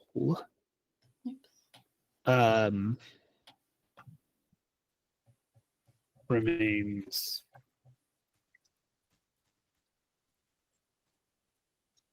I like that a lot. And that could have been like this like early understanding of how to utilize stuff, and people are still kind of finding these like I guess like me as a designer, I like this question a little bit because to me it feels like it gives I always think about it as this is the dungeon question. Like what do you find at the end of the dungeon in this fantasy world? I was just waiting for you to say that one of them is a giant sword plunged into the world. It could be.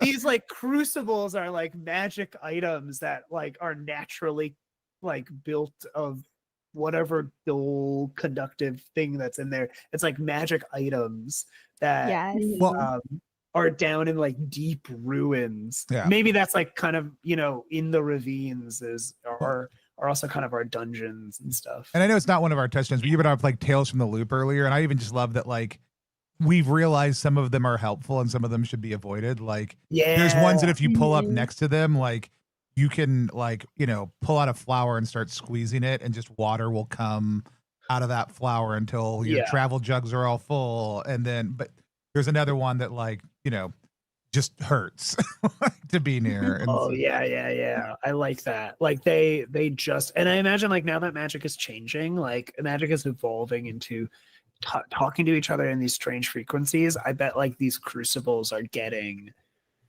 like much more dangerous and much more powerful because I feel like ancient understandings of like if the dole is kind of evolving into a sort of like weird sentience, right? Like not literally, but it's like starting to talk and it's starting to do like these are like ancient dole that is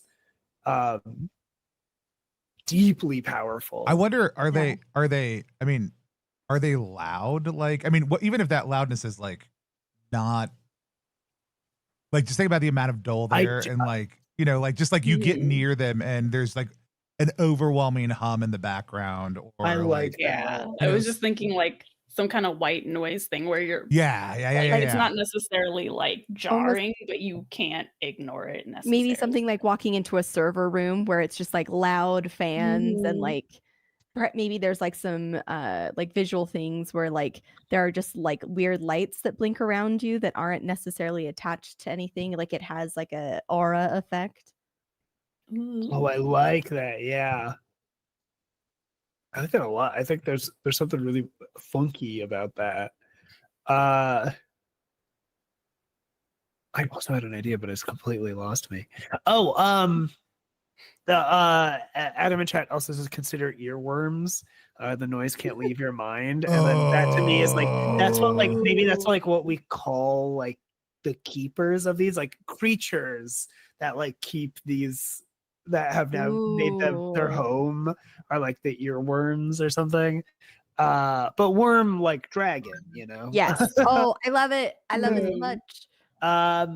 Also, I'm just now realizing, and I say this as if I didn't write this, it is said that magic was given to us by the executive, is like my literal terminology. I feel like maybe these crucibles can also be a sort of atheistic you know, like there is an executive. Look at these. There's an executive. Like how did they like these crucibles just naturally happen, select and create these like just like a guy named Brad didn't do this. Yeah. I think there could be some fun conflict in the world about like what do these relics actually tell us about the history that we think we know. Okay, and then I think the last one, no, it was Tony. So you just did the quartz crucible. So I think it's Sarah.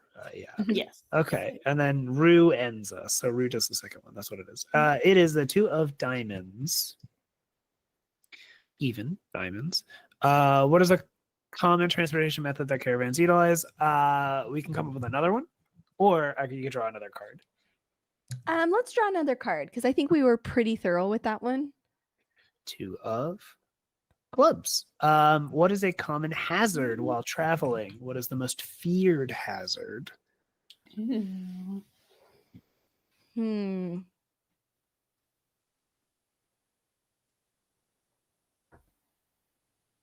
I want to say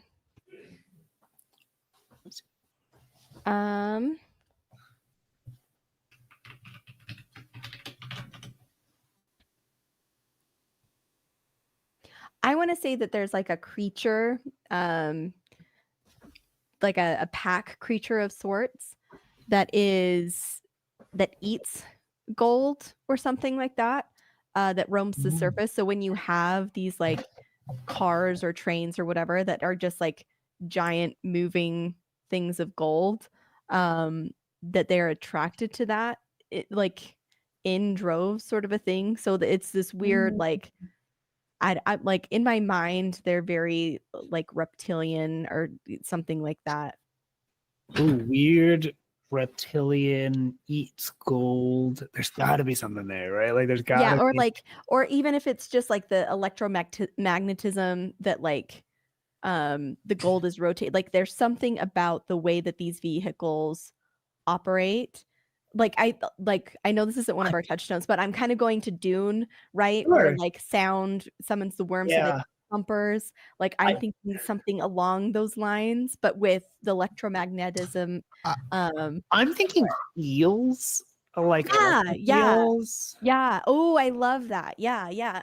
Or Oh my Tony, gosh. you also had an idea? No, I was gonna say I was the like as you were talking about, I was like immediately like, how did they form a pit up ahead to try to like essentially drop a a caravan in and just be able to like feast on stuff. I love them as like weird digging semi underground reptiles, not like dune worms, but like claws tearing at the earth. Here's what I think it is. I think it's a combination. I think they're like these weird eel like creatures. Maybe they have like some like big weird arms that come out to kind of help carve through the earth, and it's not like a food source.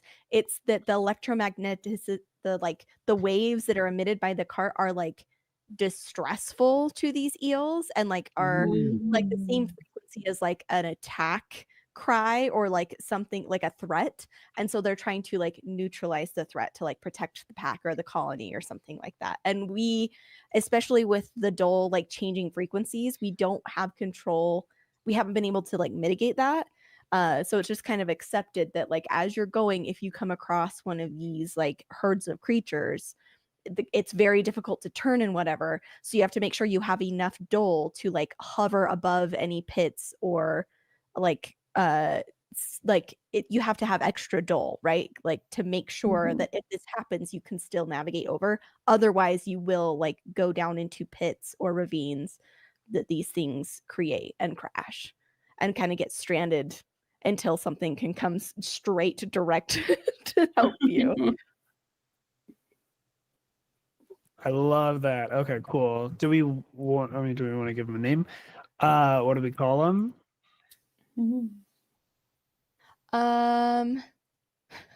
The Rue put out the game soundtracks, and I can't stop thinking about Anamanaguchi, who uses like old game sounds to like make something like that. So maybe like just the first half of that of like Anamanas.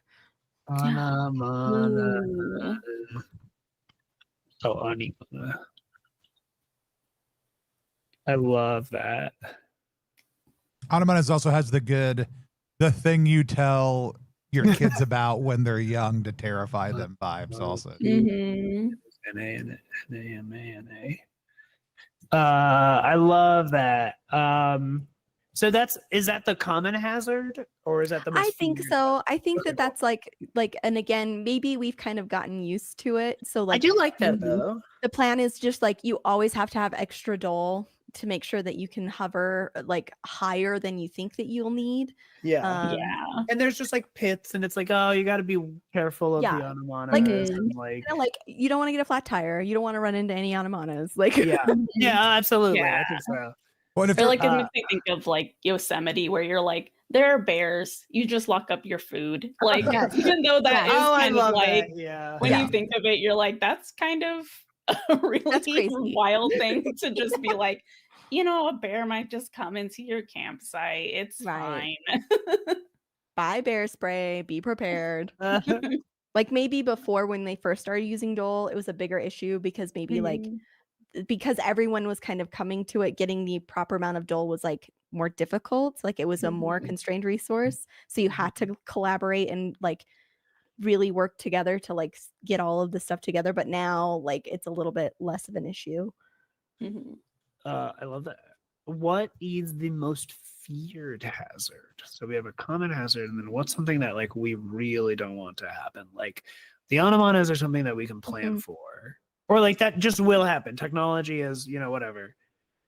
This is the thing that you have to be like. Yeah. I'm a West Coast girl, so I'm gonna say the thing that like freaks me out as a hazard here is earthquakes. Like big earthquakes that like maybe some people think that that's what's creating the ravines or but essentially it disrupts like everything in the ground, and so like it will completely derail you and send you straight off course, and it's like really difficult to know what impact it's going to have until it's too late. Like you will just truly get sent out into the wild if like or like you'll be swallowed up by the earth itself as it's happening. Like I don't know why, but in my mind the landscape here is pretty like maybe there's like some hills, but it's kind of like a jagged and flat, like very flat.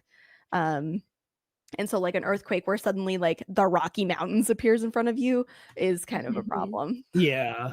I'm also like picturing, I'm kind of maybe also picturing kind of mesas. So it's like Yes. it's like flat, but then a lot of like kind of big Yes. jutty things. So Yeah, we like can lay sheer track cliffs. sheer cliffs and things. So Yes. I think we're on the same page there. But then also potentially like, oh, and then there's kind of something about it with gold is, and you know, we Yeah. have like these veins of gold and all these different kind of I think the aesthetic is there. Okay, cool. I love the idea. It's like, and then if there's a fucking earthquake, we got to be careful Yeah, about like I'm pulling like I had to confirm like, but like the painted desert in Arizona, how you Painted can desert, see yeah. the Yeah, different yeah. lines and everything, like that's very Mhm. much what I'm getting. But like you'll just have these huge bands of gold and all of that. Like I think that would be Yeah. sick as hell. Yeah. All right, let's do Rue's last question on this table, and then we will move on because I like 2 questions for this table, and we built a real big picture of this world. Actually, Rue, you already answered this specific question, so I'm just gonna skip it for you. Thank Oh, and I already answered this Ooh. also. This is No, it the is relic. what relics remain of an ancient ancestry. Do you want to add a new thing? Do you want to expand on this, or do you want to draw a new card? Let's draw a new one. Sure. Ooh. 10 of spades is what is an. Oh my god, you already answered this question. It's fine. It's fine. I'm working on it, everybody. I'm working on it. Oh, here we go. The Okay, magic there we was. What toll did magic take to cast? What has recovered Ooh. since it has changed? Since it has evolved? Ooh, interesting. What toll did magic take to cast? I also don't know if we've really established how common magic is to do, or if it's like only some people do magic, but people can like utilize it. I was actually just gonna ask. I would love for you to maybe, if I can put out a want, I would love for you to maybe, like, we have magic as a literal energy source that we gain, Yeah. and then we put something. I'd love to know if we do have like casters, if we have people that like Ooh. can channel or control or something, and I'm okay with like, it's like you still need to like plug it into you, or you still need to Mhm. like whatever, but I'm curious if they're like take this word kind of like, you know, what told it to take magic to cast in that maybe more Yeah. traditional sense. I love the idea that there is like magic casters. Once you start asking that, I think they're like outcasts of society, that like casting magic is seen as this sort of abnormal use of the dole, and that like it's because it takes, I'm thinking like it takes a decent amount of dole to cast magic, so it's like this idea that you're taking maybe more than you need, especially in this Ooh. like hierarchy. Maybe like in the past it was seen as more of like, well, of course the magic casters need more dole, so they take more. That just makes sense. But now, as like things have become very like streamlined, it's thought of as like a waste to use it for magic casting. Nice. So the casters are all kind of like outcasts or in the fringes.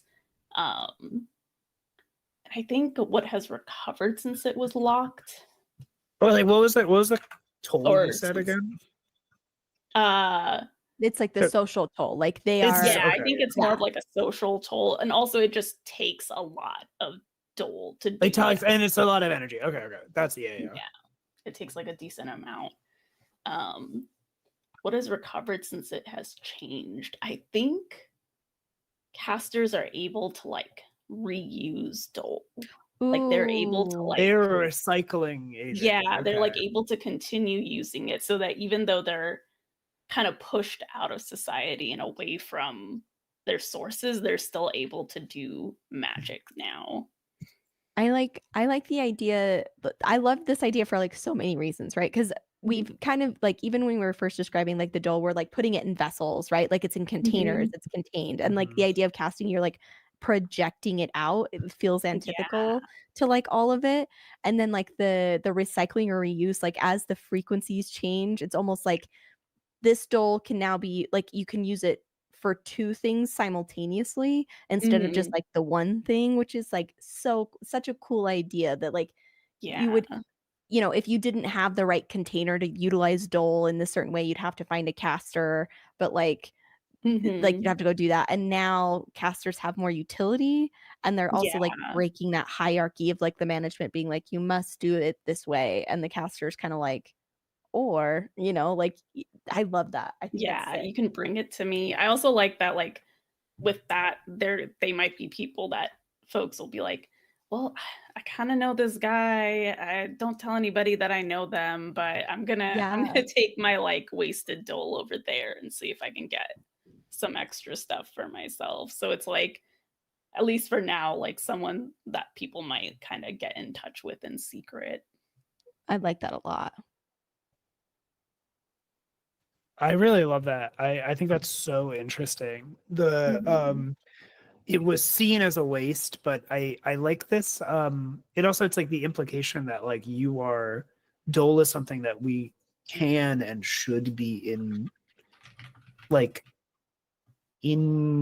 communication with. There's like a term there, like we should in the natural order of stuff is communing with it, right? Like we should be in contact. It shouldn't be like contained, controlled. Like it is something that like is gifted or like given and should therefore be used and not necessarily like managed. And then like it evolving is like, hey, we've like for realsies, you should be using us because it recycles us. Like kind of, it's like it's like changed to be like, guys, there's actually a benefit to this. Okay, cool. Do you want to give a name to these casters? I just wrote casters. I was trying to come up with like, I was trying to look up like some electrical thing that can like disrupts electricity, but I can't really. I was just like something that disrupts electricity, and nothing has come up from that. I mean, search. So like grounding an electrical current is what you. Ooh, grounding. So like grounders. There's also like diode, which is like a semiconductor device. Hilarious. That acts as a one-way switch for current. So the idea is like it can kind of switch the current or something. Ooh, okay, yeah, I like that. Like they're diodes. That is a sick word. I love the term diode as our casters. That rips. All right. Okay, cool. So we are going to move on to the second part of this game. There's a whole nother part. It's crazy, right? We've built so much of this world already. This is when, so we've done a lot of broad zoom out stuff. We are going to now zoom in a bit, and we'll spend a little bit of time building a city. So there's a bunch of different stuff that we're looking at and a bunch of really cool ideas that we have. Let's hone in on some of them and then focus in on like a specific place with potentially specific people and specific factions and all these, and also a specific local legend that we will build off of. And it comes with a little choice as well. And so we won't spend as much time as we have in this city that we did with the world itself, but we'll get some fun stuff out of it. So here's our city table. And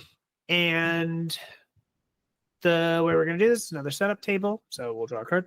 We'll see. We'll figure out the city's influence. We'll figure out its regional variant of magic, because magic is.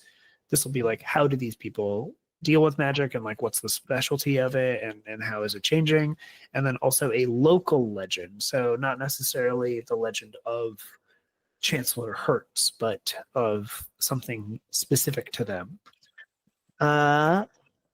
And Rue just went, so we're gonna start with Tony.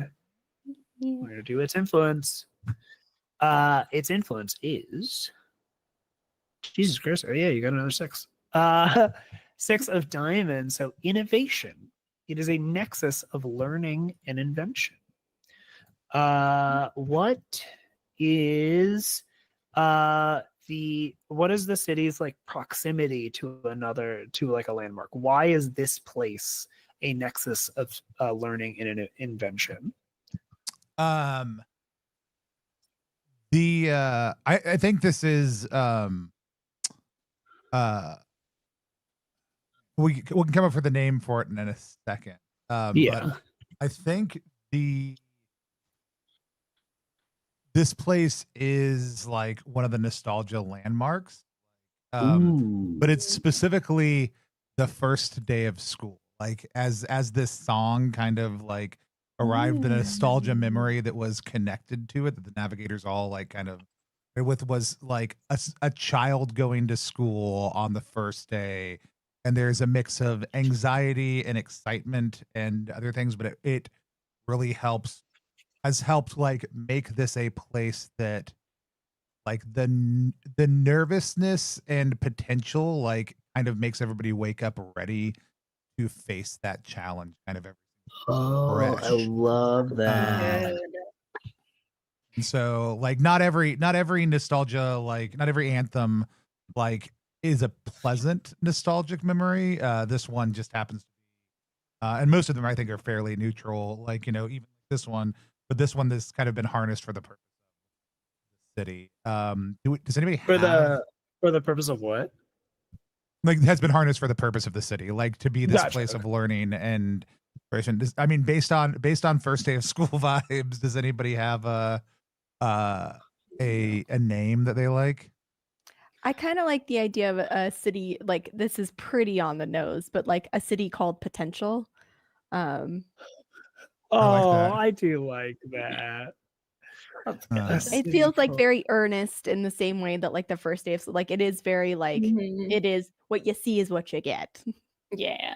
That's better than I had, which was new shoes. Hell yeah. Oh my god. Yeah, I was also just going in a goofy direction. My head was like Appleton. Yes.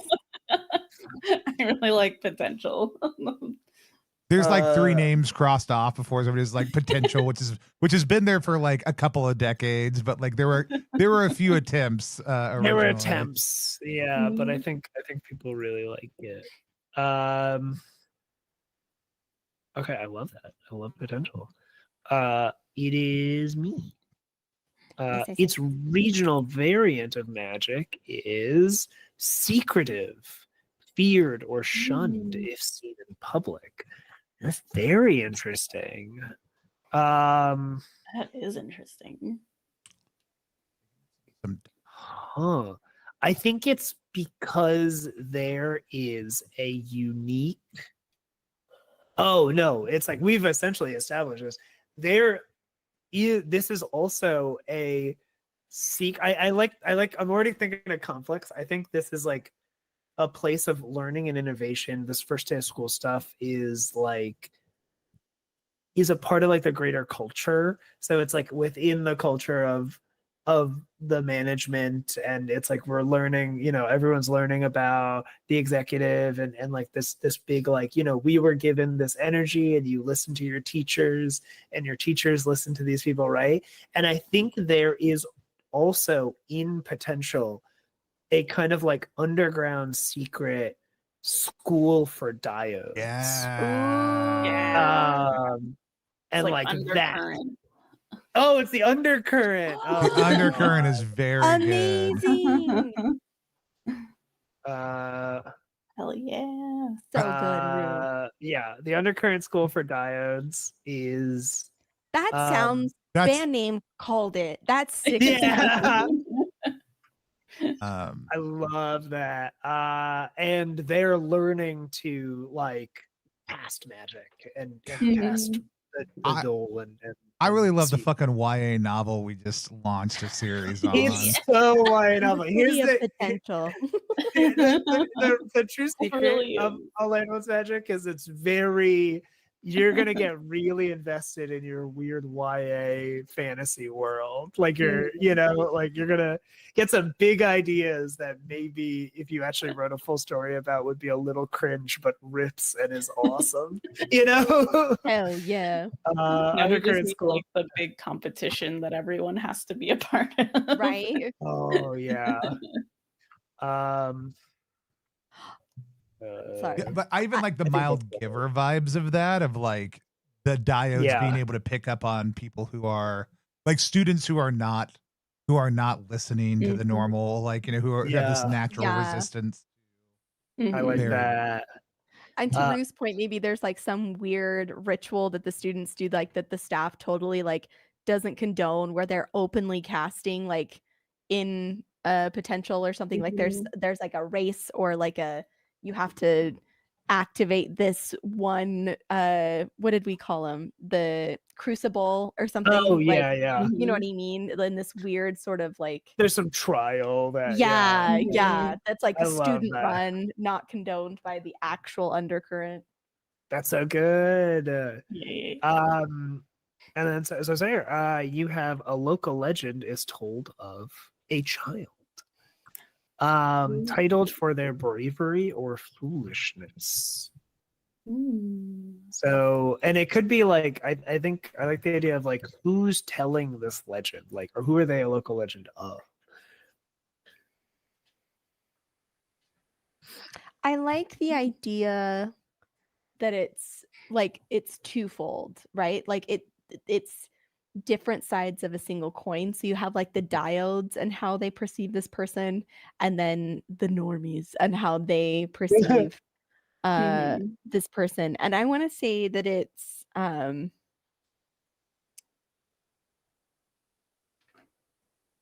I want to go more like their bravery, or like their Sure. almost like their stubbornness. Like I like the idea of like a little diode kid having sort of like a standoff with local officials of some kind. Like there was an Ooh. incident Mhm. and this kid just gave them the business and like held ground for an extended period of time. And so like for the diodes, it's sort of like, did you ever meet this person like that they were so brazen and bold and able to like exist in plain sight with their gift, right? Yeah. And then on the other side, it's like, this is why diodes aren't included, right? They think they're better than everybody else. They like, it's like that weird flip where for one side it's like this symbol of authenticity and like living in the open, and then for the other it's like it would be fine if they weren't so loud, you know what I mean, something like that. Yeah. Everyone tells the legend, but how they tell it is different. It's very different. Yes. Yeah. Do we have a name for the kid, like a title, like what do we call them? Like, oh, this is the story of The Doretto. Yeah, it's Dominic Doretto. That's his, it's Dominic Doretto.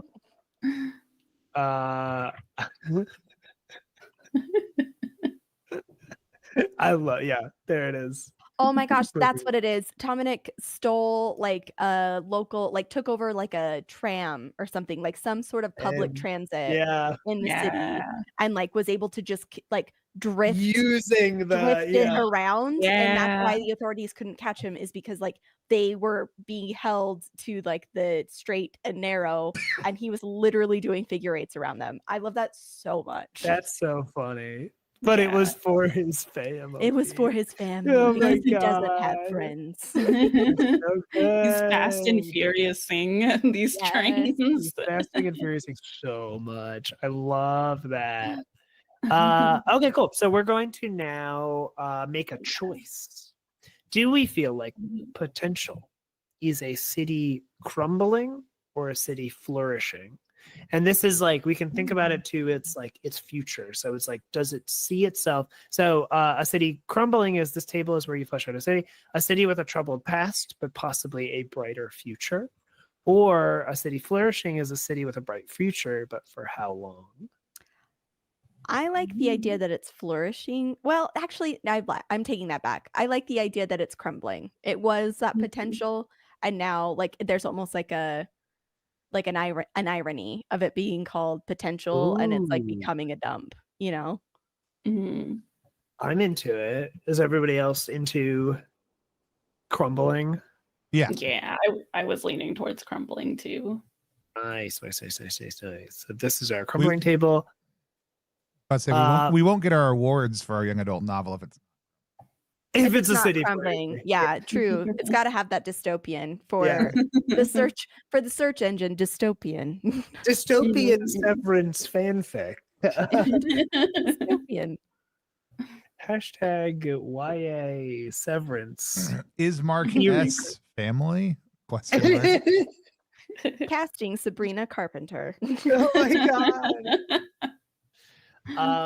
Okay, so I think a bit for the sake of time and pacing, we'll go through this questions once. So we each just get one question, we'll think about the world, and then dig into this city because it's another question, like prompt questions table.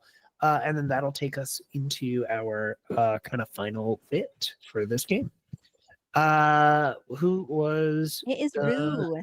Think It it's is me. Rue. Thank you. Oh, thank you, sir. I got you. it. I got you, homie. Fully lost. All right. Well, we're starting with the influence.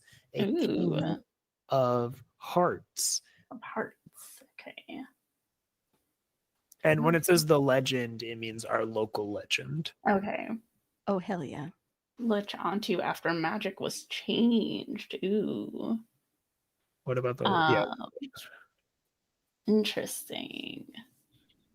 I think I'll stick to like the dichotomy we have with this child where like for the diodes, it's this idea of like, okay, the magic is changing. So what our legend did, maybe we can do like something more with that. We can change how things are working so that it works with the evolving magic. And I think for kind of the upper echelon of people, they're like almost like that was the beginning of the end, to like allowing someone to get away with this kind of thing is the reason that everything is falling apart or is like starting to kind of fray at the edges. So they're becoming more and more rigid, I think, with the way that they're working.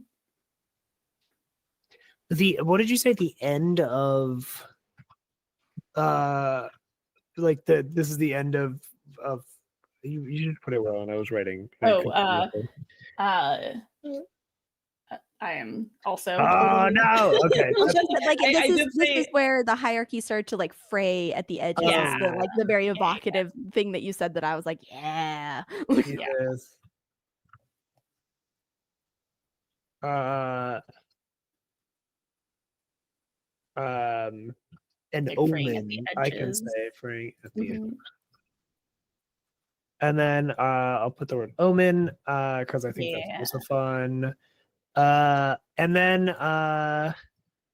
do we want to give a name to kind of like, so we have like the diodes of that school. Do we want to give maybe like this other school or should I just say that potential, like the general idea of like the authorities of potential? Or do we want to give a name to like this other faction, this other place? I mean, I think I like that we went with like, this could be an opportunity to pull back in some of that like severance, like corporate structure. We could do like colleagues or like employees or resource, like not resources is too icky. I don't like that one. Department, yeah. I mean, so like the diodes and department. Hell yeah. The diodes in the department. Is potential also specifically seen as like this was supposed to be like a place of education for greater kind of management workshop. So it's like this is like the the professional development. Department of Professional Development. But we Oh just my call God. it the department. Yeah. The leadership training. I was gonna say Yeah. learning and development department. Department of it's not R&D, it's L&D. Yeah, L&D, learning and L&D. development. And cool. I love that. Tony, it's you, buddy. Woo! Another legend question. Where is the legend now? Why are the people distraught by this? Ooh. Oh, that's so interesting too, because they're like they were a kid, so feasibly they're like still kind of going around and doing things. Yeah.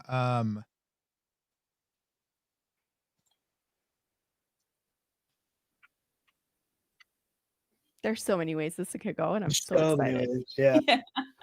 What do you think of Tony? So I think the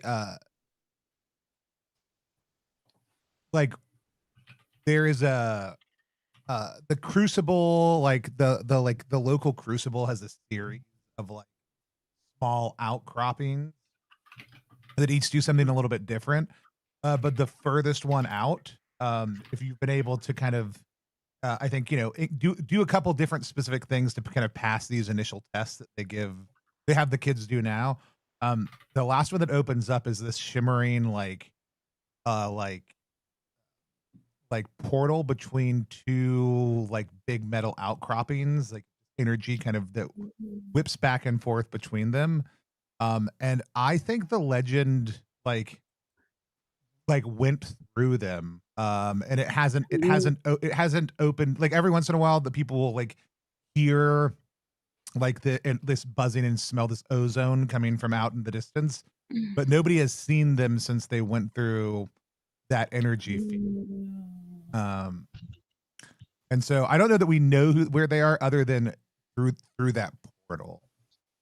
I love that a lot. And I also like to, oh my gosh, I like the idea that portal like only shows up on certain days, like almost like a Brigadoon sort of thing. Like nobody's really positive. Oh, I love it. Like you have to know how to do the things to get there, which is why they keep on like testing these other diodes like as part of their diodes. But it also only works on certain days. Yeah. Like so the first step is just kind of figuring out when you even try to do that. Yeah. Do you, maybe part of why it's distraught is maybe a rumor has emerged, or like people have like started to ask if Tom and Nick went to see the executive? Well, I like the idea that like rumors. Oh, that's great. That he went to see Turncoat. He was summoned to the executive floor. To the executive suite. Yeah. Ooh. Rumors say that he was. I'm just gonna summon to the executive suite. Yeah. So that could go like either way, right? Like if you're an optimist, like he's gonna convince the executive to like make things better for diodes. If you're pessimist, he's a turncoat. If you're on the other side, it's like shit, he's talking to our like boss's boss. You know, or like finally the executives. And like there are people who are like, how come they got to talk to him? Like, yeah. Even we don't get to talk to the executive. I want to pull to something like that we said way back, which is like I think the last words he said before. Oh damn you! Was maybe something cryptic. Like it's not like I'm going to see the. It's just like I think he maybe says something like, oh, like I'm answering their call or something, you know, like something very vague that's like, what the fuck did he mean by that? And then he walks through a portal and then it's like, he's talking about the executives and, you know, like, or something. You never hang up when family calls or something really, something like very I love it. Oh, you But never this hang up. generates like a And- bunch of rumors. People are like, what do they mean? What do they Right. mean? Is he a child Um, of the executive? What's happening? And then I think like maybe that lineage to also pull in like the magic of last Mhm. words is like those people that heard that are like those that have continued this Yeah. like the diode school and are like fuck Yeah. well somebody's gotta figure this out, you know. It's like goddamn Mhm. family, you never give up, Yes. you never hang up on Yes. family calls. And so we got to keep calling our family or something like that, you know. Mhm. Yes, I love it. I love it. It's so fun. Hell yeah. This is me. This is a 9 of clubs. So the past. What event sent the city into turmoil once? What pulled it out? I want to think about the city a little bit outside of our nice boy Dominic. Let's do. I like that we like establish earthquakes. Maybe we could do like Ooh. an earthquake hit the city, or it's a place of learning. Anthem. It's a place of an anthem. I think an earthquake hit, but it shifted the frequency of the anthem of the first day of school, and Mm. I think like everyone who is resonant to it experienced like maybe something else, like something way worse. Like it's that nostalgia of the first day of school where it's like the potential of it, but then the earthquake hit, it shifted stuff, and then instead of it just being like, uh-oh, like the ground is opening up, the ground is shaking, it's instead like, this is no longer the potential of the first day of school. This isn't the excitement. This is the dread. This is the, oh my God, like, I don't want to leave my parents for the first time, or I don't want to, like, I don't want to go back there, or like, I'm terrified of starting this school. So it's, I think like, What if that I got was, the like, wrong new shoes what and if I I got don't the fit wrong- in? Yeah. Or those like nightmares you have where you're like, I go to school and it's like I forgot my schedule and no one's where they're supposed No to one's, be. yeah. It's like I'm gonna be late to all my classes, or none of my friends are in. What if none of my friends are in my classes or whatever? Yeah. So I think like that nostalgia, the tone of it shifted a bunch. Caused that tonal shift. What pulled it out?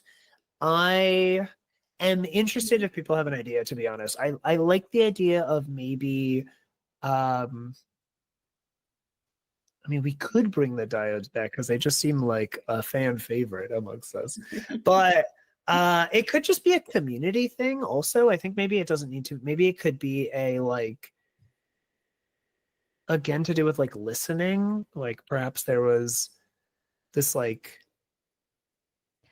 it's like, it's going to be okay kind of thing. I don't know. Yeah. I love leaning into the idea. Like I've heard the phrase, like people often show up as their best selves when like a community, like in the face of a natural disaster, that's when they're like actively trying to help their neighbors and stuff. And like, I kind of like this very optimistic take on that, is like, that's when they actually started listening again, like to each other, and not just like doing what they were told. They were listening to like, this person down the street is saying like they are hurt or they need this, and like it was like the community response to it, sort of a thing.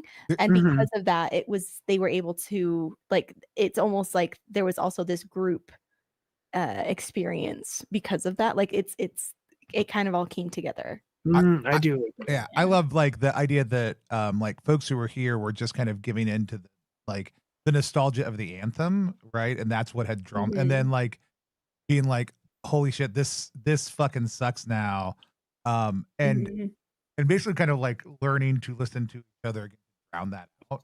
Yeah. It kind of like for broke them themselves. out of that Very, yeah. compliance. Rather than just the anthem, like driving their excitement and their potential. Instead, it's like, yeah, we're looking at each other and we're excited about that. I like that. I think that's lovely, beautiful, sweet, and good. Okay. And then it's Sarah. Yes. Yeah. Go. This is the 6 of Hearts, so Nice. Trials of the People. What must one do to keep the city's spotlight? Who has it now? So we'll make Yeah, so I love the idea of we're doing like the two like kind of city centers that exist in the one, right? So for the diodes, I like the idea of like who got furthest in the trials, right? Like you have to like it is the you are able to be as showy as you could with your abilities, which means that you like there's a mastery, but it's like that hungry competitive spirit. And the opposite is true of like the department, where it's almost like it's like a compliance thing. You completed all your compliance training. You answered all your inbox is at 0. There are no unreplied to ats in your Slack channel. Like it's yeah. but like it's and maybe there's like I like the idea that there's a to kind of go into like the very like corporate, there's like almost like a leaderboard or something of like unread emails. That's like you always like you're trying to get to 0, right? Most days That in a is row with inbox at 0. Yeah, but it's like a like impossible feat. Yeah. Just because management is constantly sending messages. Like you could literally like write a script to just mark every email as read, but somehow you would still have like 35. Awful. I kind of put it all under like employee of the month stuff. I like like impossible productivity competitions. Yes. Yeah. Who has it right now? So like maybe who, and I like, you seem to have two sides. We're playing into two sides. So like who are the two like star players of the diodes and of the department right now? I think I'm just gonna build a little mini narrative in here really quick. I think for the diodes, it's actually like a member of like the faculty that kind of has that right now as sort of the hero or the icon is gone. And so this person is kind of stepping in to kind of challenge the youth to like pick it up and be there, like a cool hip teacher. Yeah. And I think in the department, it is it's a young woman named Tiffany. She is 23 years old. And like I'm thinking very like Legally Blonde kind of like where she is just like maybe she's not at 0, but she is the closest that anyone has ever gone, and people are just blown away by Tiffany. I love that. People are blown away. It's like she's the next. She's like everyone's like, oh, you're climbing the ranks. Yeah, people are scared of her. Her colleagues are pissed that she hasn't been transferred to management already. She's on the management track. You know what I'm saying? But like, just come get her already. Like, we get it. I love that. It's like the prodigy. Yeah. That's very fun. I management love a cool track is also a very exclusive hover caravan. Oh yeah, Yeah. I love that. Okay, cool. So normally we could do more rounds of this, but I think I want to make sure that we have a little bit amount of time to do our like final thing. So I'll bring us out towards the technically the last thing that we do in A Land Once Magic, which is like it's kind of the epilogue, but I like to think of it more like the prologue of a potential story that is happening. So we kind of looked at the city. We went from broad to specific, and now we're going to get even closer to the ground by doing a journey in the land. This is, you will zoom in even further to look at a group of people traveling in your world. You will see who they are, what they are doing, and finally a story that is being told during that time. This table brings you right down to the ground, a moment to see what you've created from the perspective of the people.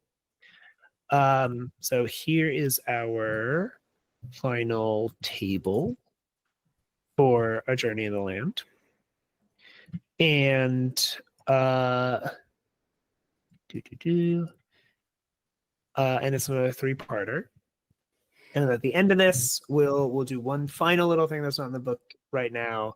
But let's see kind of where we're going. And I have, this is unwritten, but I like to think that like when traveling, like we're traveling to our city. So this is like people traveling towards potential, or we could say they're traveling out of potential, but I like the anchoring it kind of within the city that we're making. So we will go to Rue. When traveling with that is the Joker. Joker does nothing. Oh dang! I know. So I have like a to-do list for the final version of All I Know Is Magic, and literally I just have in there pretty strictly something with the fucking Jokers, because I'm like upset because every time they show up I go, this should be a cool thing, but God fucking damn it, I hate thinking about these goddamn Jokers. I don't know, do you want to do a wild card route? Do you want to pick one of the things on the list? Oh, okay. What excites you? So it would be when traveling with a company, troop, nomads, or pilgrimage. Yeah, the circus like grabbed my eye very quickly when I saw this list, so I'm gonna just go with that. I love that. What could that possibly mean in our world? What is a circus like? When traveling with a circus troupe. Yeah. All right. Yeah, I don't know. Do you have an idea of what that looks like? Do you have like an image in your head of what you think this circus troupe in our strange world looks like? Yeah, I love the idea that they've like commandeered maybe like broken one of those self-laying trains, and like that's how they get around, is that they've like somehow put it back together again, but it works very like broken, like it's breaking down all the time, or like they never have quite enough dole, so they're like, okay, I guess we're just way out here in the outskirts and we'll walk the rest of the way. Like that's just where they set up. They're like, the circus is here, and you like look at the map zoomed out and they're like 30 miles out of the city. Oh my god. So are they like tugging this thing along on like a low dose of the dole or something, or just on the natural like the natural conductivity of the land allows it to hover, but you still need to pull it or something like that? Yeah, I feel like they probably have like someone who is a diode, but not a particularly good one. Ooh. Yeah. They're just like, which is why they're like under the radar, because the like management and stuff are like, whatever, this guy is not a threat. But wait, you said that like they go until they're run out, and then they just set up camp there, and then that's when they get over. So I think like, yeah, so they're probably like, that's I still like all of that. That they probably don't travel too far just by tugging. They're like close enough to potential that they're probably like, hey, come to us or something. Tony, well, let's see like kind of what, maybe this can give us context about them. What is going on right now during a required rest? Actually, that feels pretty in there, waiting out the weather, refilling supplies, repairing transport. So like we have stopped for some reason, or we are in the middle of something. We're in the middle of a required rest. So we're a circus troupe. We've got our own little train, but we're stopped. We are outside this. We're a little outside the city. Yeah. you're like traveling towards potential was the idea. That's like the route that we were taking, and we have stopped at some point. Does this feel like we haven't hit our destination and we have to stop in the middle of the world? Yeah. I mean, I think the answer is obvious to everybody. And that is that the required west is because our spotter wasn't paying attention. Anamana got some of our gold. And so we were limping along, so we've stopped to extract some more gold from a mine. I love that. Hell yeah. Required rest because Anamana's like got to us, and we ate some of our gold track. Yeah, I like that. Also, Obadiah has dysentery. Wagon wheel. Oh wait, sorry, say that again. Obadiah has what? Dysentery. This is an Oregon Trail. Oh Oregon Trail I just missed the word Very, dysentery. very good. That's very good. Ate some of our gold, and we have to repair and find more. I think that's fun. So we're all hanging out. So while we're hanging out, waiting for repairs, a story is being told about, and then this is me, Spade's traditions to bring together, to celebrate, to break. So I think I like the idea that because we're heading to potential, I think we're a circus troupe. You know what? I actually think this is more a practice run. So it's like we have bards and we have like storytellers. We're a circus troupe, so we do all these different things. And I think people are like whoever our like storyteller or ringleader or what have you is like, oh, like I have an idea of what we can tell the children of potential, and it's going to be about like some tradition that we have. And I like the idea that a circus troupe feels really alt culture in this world. It's very eclectic and strange. So it's kind of a story of tradition that's like, it's like, here's the story of the listener, you know? And it's like kind of like, because they have to go perform at all of these major cities, so they can't be outright like anti-establishment. But I think like this traditional story is almost secretly like telling people the real story, or like the original story in kind of a fun, kind of cheeky circus way, where kids are like laughing about it, and parents and adults are like, oh, this is like unserious, and it's like full of jokes, so they're like, oh, they're making fun of the listener or whatever, or they're making fun of whatever, but actually it's about listening to each other rather than others. I also love the idea that they're like practicing because they know that the anthem of like the new school jitters might like interrupt the performance. So they're just sort of like, hey, we're outside potential. We gotta, normally we would just like do it live, but we're gonna try and give ourselves some advantage. We've been given this opportunity, right? I love that. Yeah. Let's go. Let's try a new routine. Like this is also like, we have the story. Let's try some new stuff. They're having fun with it. I love that. So when traveling with a circus troupe, during a moment of during a moment of repair, a story is being told about the story of the listener. I love that. And so how we're going to kind of bring this to a close is I want us all to go around and then just come up with a character that is listening to the story or is around to hear the story that's being told. So we will kind of truly finish this game of A Land Once Magic by like essentially creating a character, or like thinking about like this one last moment of like, well, what would you be excited to explore further in this world that we've made? And you are traveling with the circus troupe, so you can be a part of the troupe. but you can also be somebody who just hitched a ride, or somebody who is hired by them, or somebody who they found on the street. So like, or you can be the person who's telling the story if that's who you're most interested in. But think about all the stuff that we were talking about, all the little loose ends, and like, if you were to play a character in this world, who would they be? And whoever has an idea, feel free to speak up and go first. I've already got something. Hell yeah, let's go, Ro.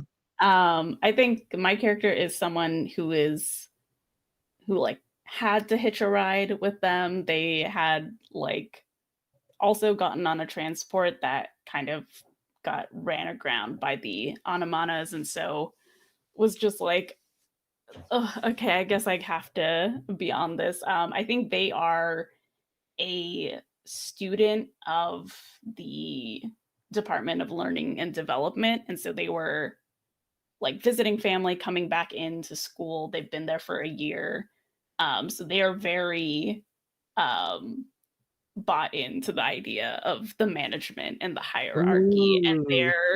And so this is like a very jarring entry into like this other world, which I don't think they really even think existed. Like, I think that with diodes and stuff, they're like, that's just like stories that people tell to like scare your children. And so getting this firsthand, they're like, whoa, what is what is going on? You're not supposed to do any of this. This is so out of protocol. You're like really upset that you have to travel with the circus troupe, but Yeah. actually by the end of the journey, you'll actually like die for them and stuff like that. Yeah, They're gonna win me over reluctantly. Oh, I love that. I think I would like to make a character that is in the early stages of tinnitus.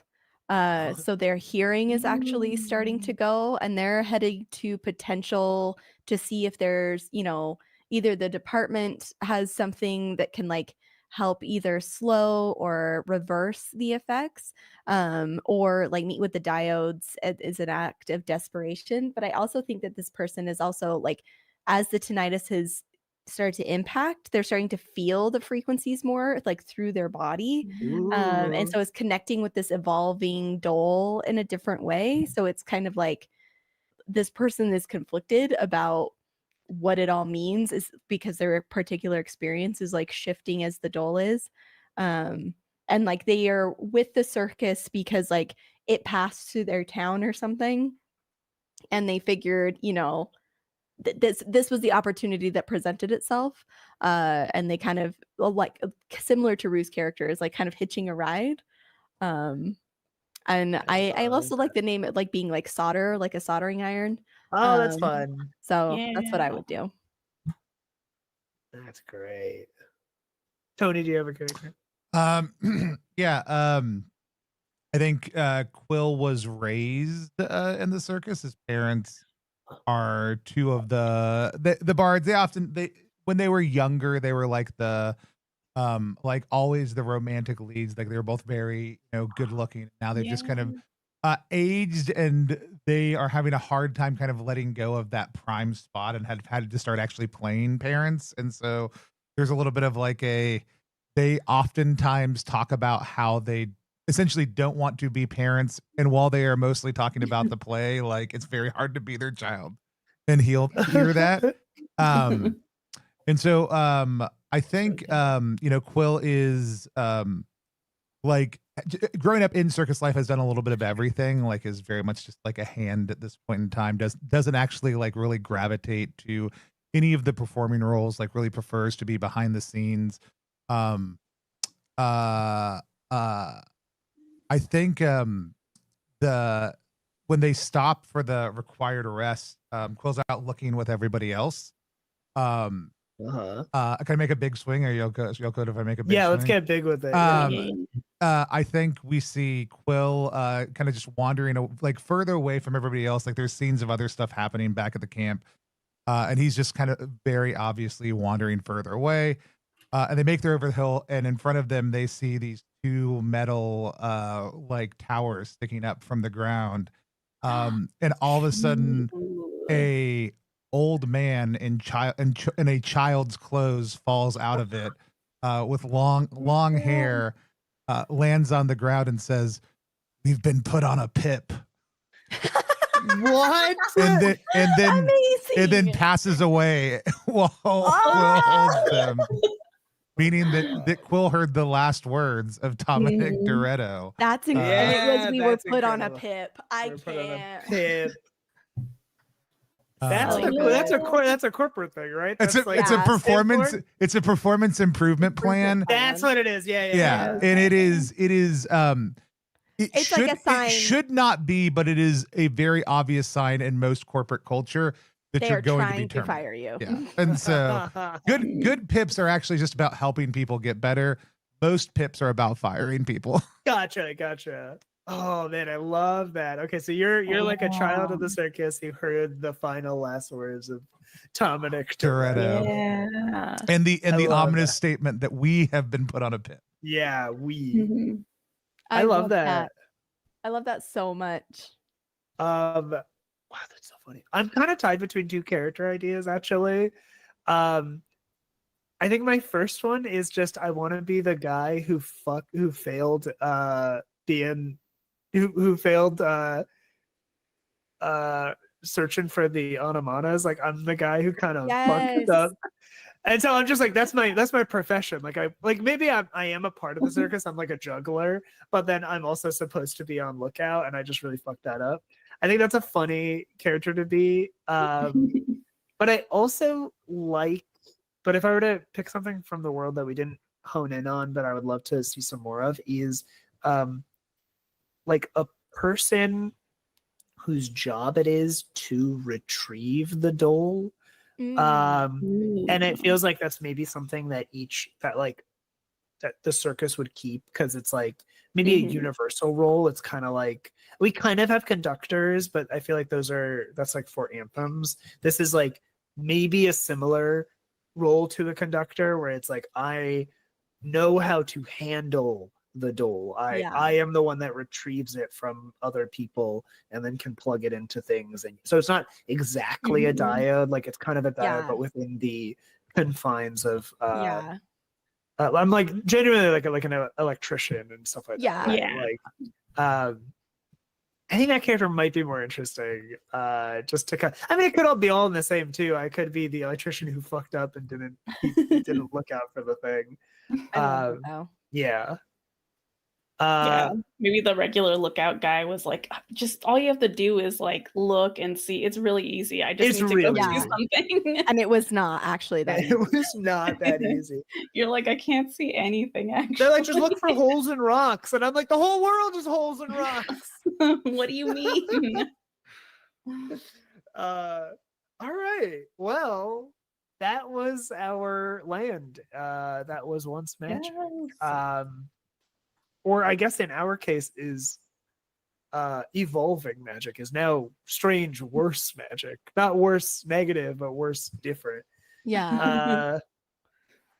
Wonderful. And then we have our little characters. And then as Adam says in chat, I need a whole 70-part actual play in this world. All right, we're start writing the system. Tony, what system would you run this in, or would it need a bespoke system? I mean, my general, I'm going to bespoke this, but I just want it to be narrative and have some dice resolution, is to make it Together We Go game, because there's all kinds of good stuff you can do. It's super flexible. I mean, I also think this is you could play this in you could take a very light hack of Apocalypse also. You could do an Apocalypse World. I think really good. My heart went to like Patchwork. Patchwork is my other go-to kind of universal. I think Patchwork would do really well in this. I think I would want to write a bunch of unique moves, for it. Yeah, that's a good point. Parents eaten by onomatas instead of parents eaten by whales. Exactly. A little twist on some of these. And then create some bespoke ones. But yeah, Patchwork would be my other kind of go-to for this, I think. I could also hearing that. I could also put a Great Soul Train robbery if it was Yes, just all, I gotta rob one of them trains. if it was all Yeah. on one of the, Mhm. the trains. Yeah, And so 100% we would do that. Yes. um Uh, yeah, I well, love and we'll that. just go system to system until the next one takes us to potential. Sure. Exactly. Yeah. So Mhm. I love asking that question specifically to like games people I know. I'm like, hey, what would you actually play this world in? Like, just to be like, what's the systems that come yeah. to mind? Let's do our reaction roll. Reaction roll is a live stream inside of a live stream. It's our chance to talk to the creator, or in this case, creators of the game we just played, and tell them what our thoughts were. Talk to them a little bit about it. And now we are going to do that for A Land Once Magic with Viditya Voleti. We also have the editor for the game here, Rue. We are going to talk about what it was like to play that game. Before we jump right into that, though, Viditya, you want to give people the elevator pitch one more time for A Land Once Magic? Yeah, A Land Once Magic is a conversational world building game where you will create a world where magic is in turmoil and build it from the ground up, from all around, and make a world that is post fantasy in nature, which means it feels like fantasy but is wholly original at the end of the day. Awesome. Love it. And we just played that game. And so we're going to talk a little bit about what our experiences were like to play it. I've said that so many times at this point in time. Just keep on repeating the premise over and over again. I've been up since very early this morning, though. I had a blast playing it. But before I share my thoughts, let's start out with Sarah. Sarah, why don't you tell people who you are, what you do, and what it was like to play A Land Once Magic? Yeah, hi, I'm Ozarix Franco. I'm a cult leader here at Plus One EXP, and I'm your real life stepdad. You can find me all the places at Ozarix Franco. So do that or don't. I am not your real dad. I'm your real life stepdad, so it's different. I loved this. I thought it was so fun. I love the different stages of the game made it so easy to kind of to collaborate and get on the same wavelength, which I think can be hard with games sometimes. Like people are showing up for different experiences, but you're already from the jump saying, we're blending a palette and the touchstones together so everyone's voice is heard, and then we're collectively going from there. I loved that. The prompts are incredible. Like the one that stood out to me was like, what's the transportation for this world? I'm like, what a cool, like, Sarah, never would have thought of that in 1,000 years, but it defines so much of what's happening, of like how people get around. And a lot of the prompts felt designed that way, where it's like you're being like, you're doing a specific thing that has incredibly broad impact, and it like gives so much room to play. I love open-ended conversation games in general, but the structure of this one was so nice because it's again like the yes anding that's inherent to the way that it is just so satisfying. And I love that, again, you can get this weird modge podge of Severance and like video game soundtracks. Like, what a cool, and gold. That gold is also there. Like, very, very cool. And I love that it really does lend itself to the community aspect of the game. Like, this is something built collectively, not individually. And I love that because it enforces that like we play together, which is just like why we play. I love it. I think it's great. I also want to play in this world forever now, please. Yes. I love that. Thank you so much. Do you have any questions you want to ask, Viditya?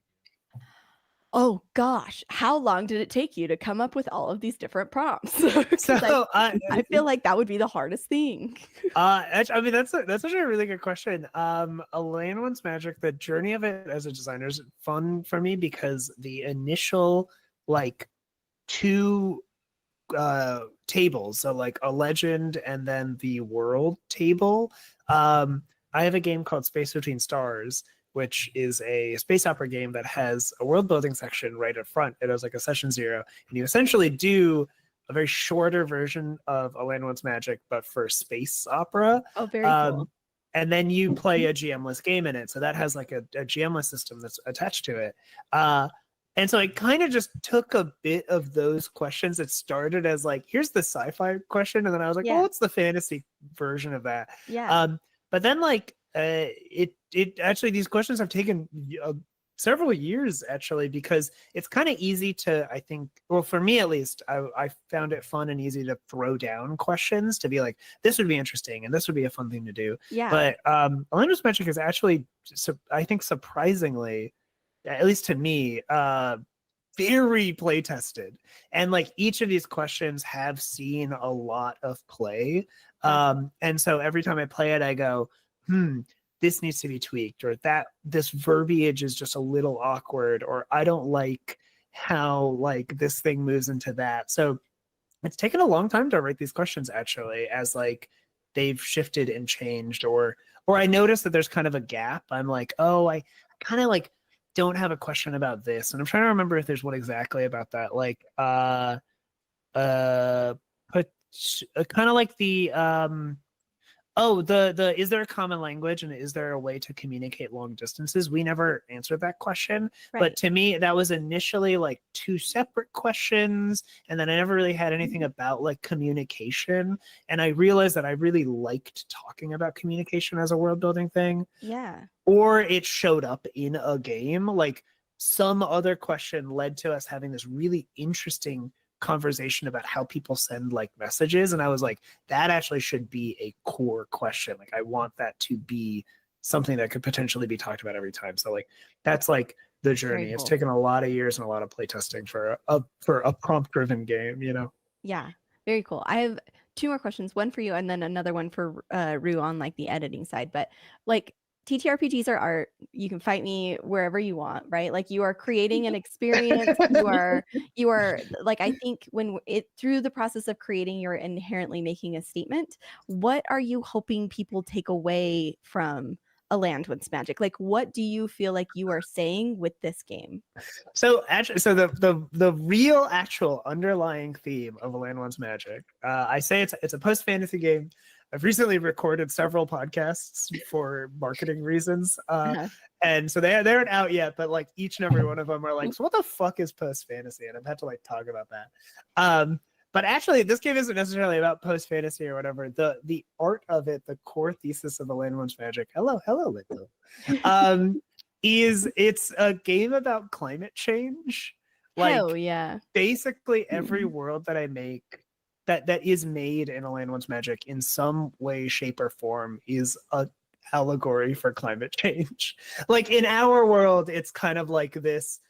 To me, I would say like, oh, we're talking about climate change because we have like a very like resource driven kind of, you know, literally doled out like energy source that we rely on these corporations to give us, and we don't really have control over like the technology and the fuel source and the power of our world, and it's getting fucky, right? Like and so like in a way, like this natural resource is now evolving to disrupt and change, and its evolution is disrupting a lot of things that we've built with, and so like, and then kind of a lot, you know, we also just inherently made things about like people who are attuned to this natural resource are working with, like, we literally came up with recycling as a natural solution. So it's like, I never say it's about climate change. I don't think I have anything explicit about it, but like that is what A Land Once Magic is about. That's sick. I love that. And I love, like, again, I feel like so often with, and this is why I love indie games, is that they have something to say. Like they're trying to get you to like connect dots to make you feel feels.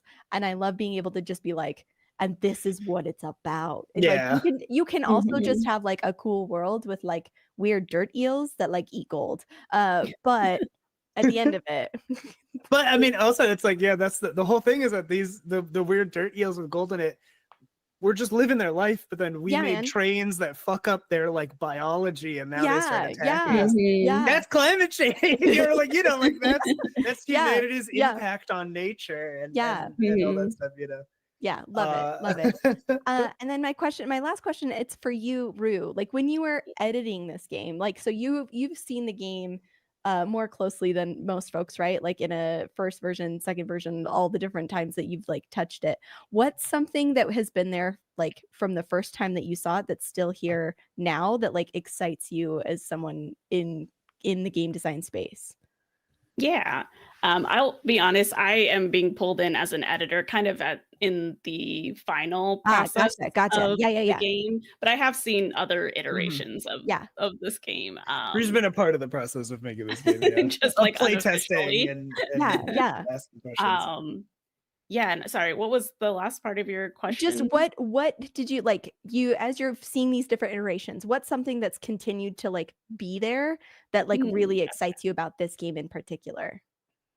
Yeah, I think like you were saying, I really love the prompts and how evocative they are and how they get people kind of really connected to the world that they're building. I think regardless of what types of worlds I've seen with like the different playtesting we've done and just seeing like other people talk about these worlds, like I think it's really good at getting you really hooked into the world that you build, which I feel like is a very different experience for people before they play a game when they have like a GM who is just like, this is something I created, this is the world, and there is excitement in like discovering what the GM is like created for you, but there is a different kind of connection when you play a game that you've created yourself with your friends and you're like, oh, what if we like did this, and that idea that you came up with earlier, kind of like what we were doing in this session, where like you become so connected to it because you've spent all this time,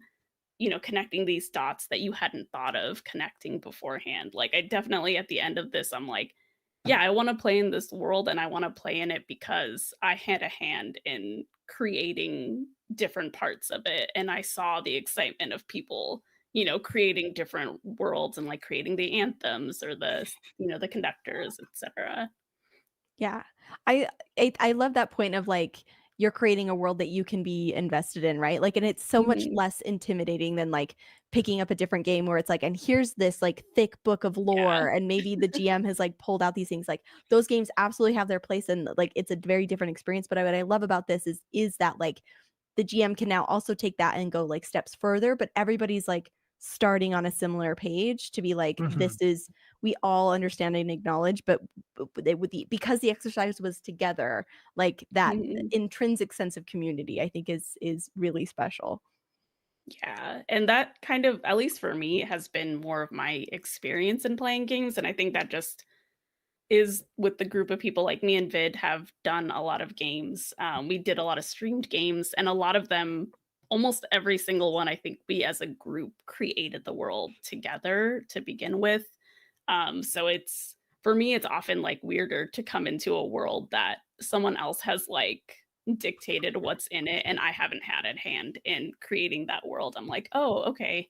Like, what if you did this? And I'm like, oh, never mind. You already have an idea. Yeah.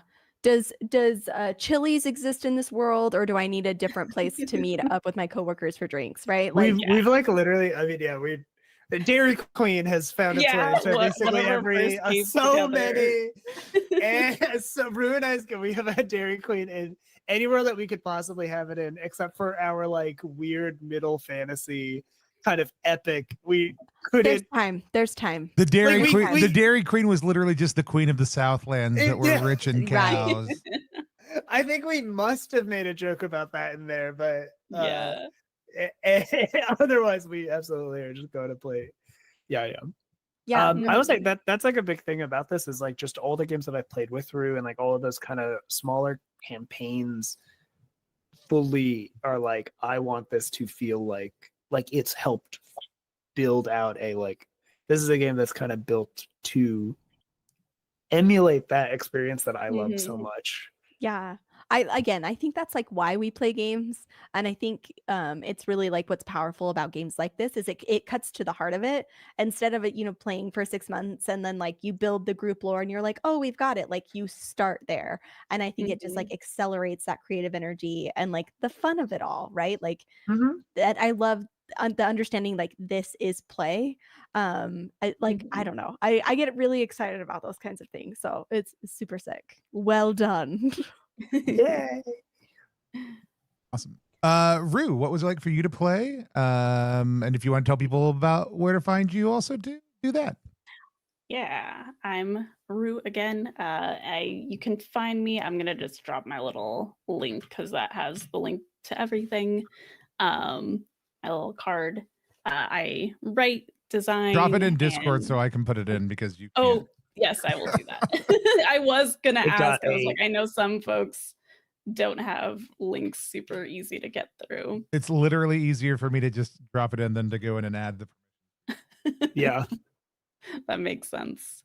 Yeah, I love the collaboration process. It's also been a little bit of time since I've done a world building game, so it was good to get back into the world building seat again. And I like that world building games kind of, no matter like what you come in with or what you might have an idea for like a character, this process always kind of shakes that up a little bit because everyone is coming up with different ideas and different, locations and world lore, that it always like kind of shakes up whatever you have come in to the game with, which I really like.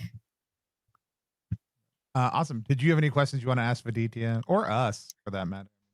Oh.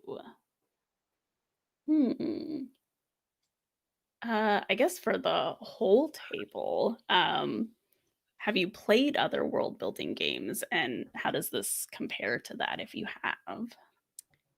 I have played other world building games. What I appreciated about this was the structure of it. Like, I think sometimes in other world building games, they have like prompts, but they're almost like too broad.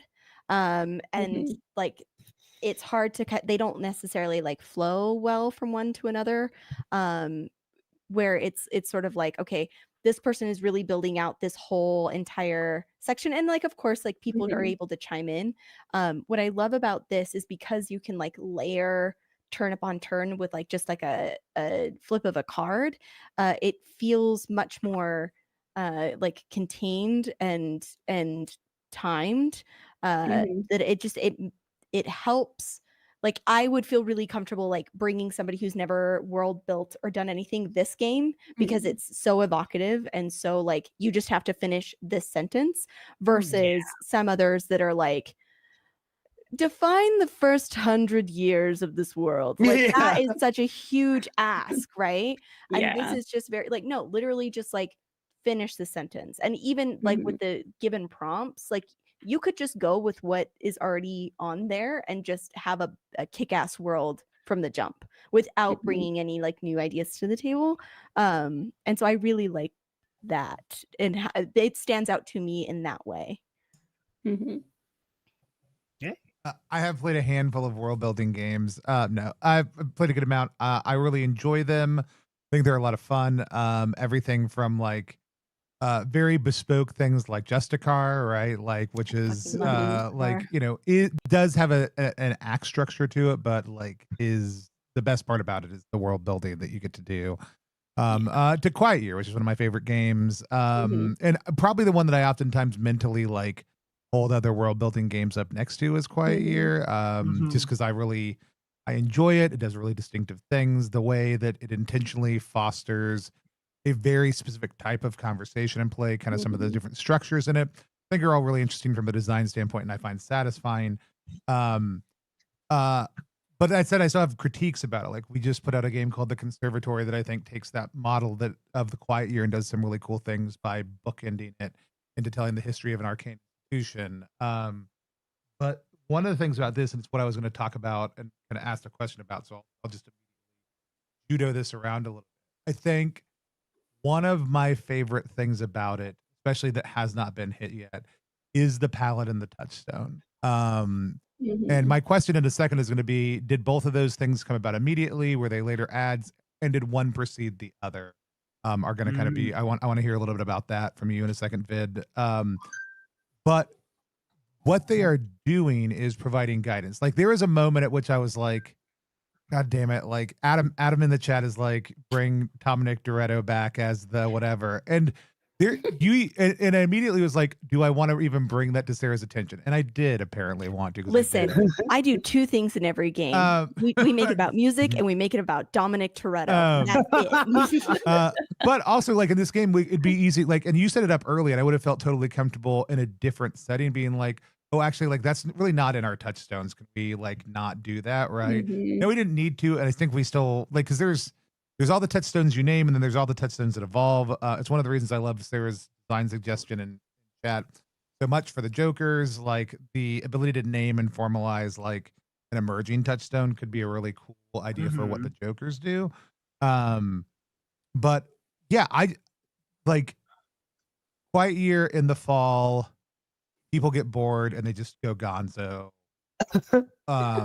Pretty consistent, right? Like Mhm. part of that may be the fact that I played a lot with teenagers because I was a youth worker for a long time. But even when I play with adults, a lot of adults really struggle to just maintain the cohesion of narrative the whole way through. And so in fall, you will see a significant shift based on where people are at and their mentality around. That like here, I never felt that separation. And I do think the palette and the touchstones are doing a lot of that work. Also, you're immediately able to start diving in because you're getting on the same page very practically. What is this game about? And very few world building games do a good job of that, especially ones that are very open-ended. You can kind of do Here, Tony, your mic's You're getting bringing it wonkadoo. in. Yeah. I don't know what's going on. You're doing good for a second. Maybe back in. Am I good? Yeah. Yeah. All right. I anyways. will just take it. We'll take it as it comes, but I will notify you. Yeah. Anyways, lots of world building games don't provide that type of guidance, and it makes it either hard to get into or allows them to get off track later. Mhm. I will. I wasn't going to bring this up, but I am going to now. When we were talking about the touchstones, the thing that immediately came to mind was Chippendale Rescue Rangers, but specifically like Gadget, the girl mouse that like makes small contraptions. Like I wanted, like, Mhm. and then I was like, that's too out there. We gotta put that. And now I'm like, now at the end, I'm like, that would have been totally fine. Like that would have fit in Yeah. so well, and it would have been totally fine. And like that, I think speaks to the nature of the mechanic of like, get weird. Like do Yeah. the Get thing. weird. Yeah. Because we know where the lines are, but we also know what the encouragement is. So yeah, I'm just gonna flip it back around. Viditya, can you talk to us about how those two things kind of came together? Yeah, so palette in general is just a mechanic that I really like. I think it comes from my love of, I'm sorry, did you say Street Magic? I'm a big fan of Street Magic. That's my the Quiet Year, the world building game that I kind of put every other world building game up to. And I really like palette in that. And I know palette comes from Microscope, but palette and Microscope's a lot different. Palette and Microscope's kind of a yes/no list, I'm pretty sure, or something like that. Like it's a little different. But then Caro, now we're doing like games etymology. It's Caro's palette is similarly words. It's vibes. But then Caro got it from Yarn Spinner, who's a friend of the show, Etta Mendez, is a friend of the show. I just said that off the dome. I'm like cooked. I'm fucked up. I'm just talking about a friend of ours, Caro and I's. Jesus. Friend of the show. The show is your friendship. The show is my friendship.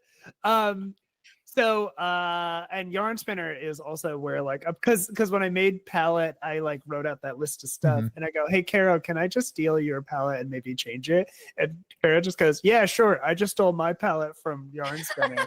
And I'm like, yeah, great. So we're just kind of like hopping this thing around. But I love the idea of just like evocative words. I think they're really fun. And then my spin on it was this like, and it just came out of playtesting of me trying out the like we each write two and then we just see, and like that to include as many moments of spontaneous like discovery together was kind of my addition. My addition to the lineage of palette is kind of the 3, 2, 1, see what we got, go around and like pull together, instead of like a 1, 2, 3, everybody like kind of in a row picks up palette words. And so I just love them. I think they're one of my favorite calibration tools ever. And then so you asked the question as you were talking, I went to the original doc and I was like, what fucking came first? Oh my God, I don't actually remember. So I'm looking around and palette came first and then touchstones came later.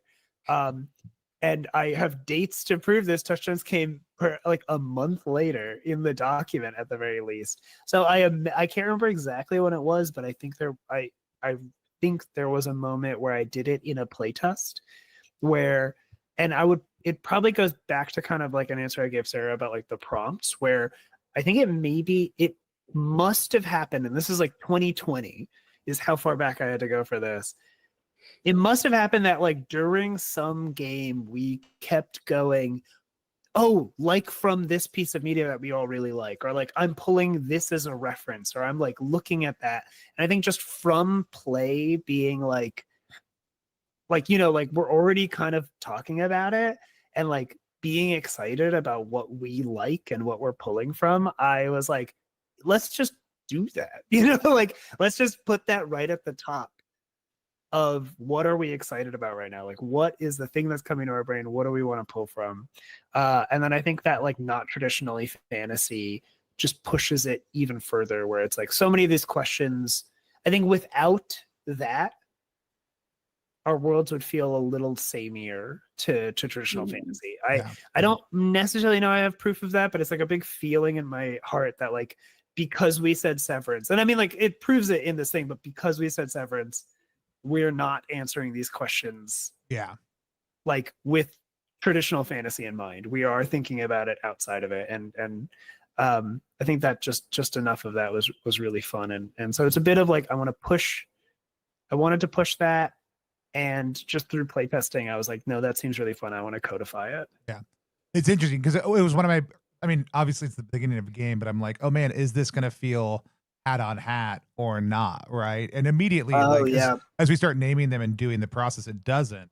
And then you get into it and you're like, okay, I'm pulling from here at this point. And like there's a level at which you can pull from them in the same way, but they don't feel like the same thing in play. They very immediately start to distinguish themselves from each other in a way. This is it's really easy, simple, but really elegant, which I think those two things are usually overlapping. Like and so because it's easy to make something complex, it's hard to make something like simple, direct, and clear. And I think you've done a really good job with that. And so I had an absolute blast. Before we kick off for the night, Viditya, what was it like to play A Land Once Magic? You got any questions for anybody? I loved playing it. This is also a game that I made because I like to play it. Like that's the reason why it's gone through so many playtests, and why like I made this game originally. It was published like again, this document goes all the way back to October of 2019, and I've been playing it for 5 years, for like almost 6 years ish, 5-ish years, because I just like the conversational aspect of world building. So like this was a blast. I love the world that we made.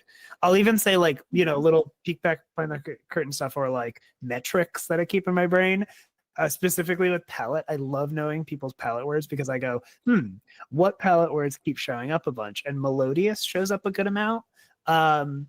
It's also why I always try and swap out palette words that I don't see too often. If I'm playing, I'm like, let's see what happens if I do this. Let's see what happens if I do that. Melodious shows up a solid amount, but the worlds still feel so deeply unique, even though like music kind of becomes a big part of it. And I love that we did like frequency as a sort of music. It's so cool. I loved it. That was great.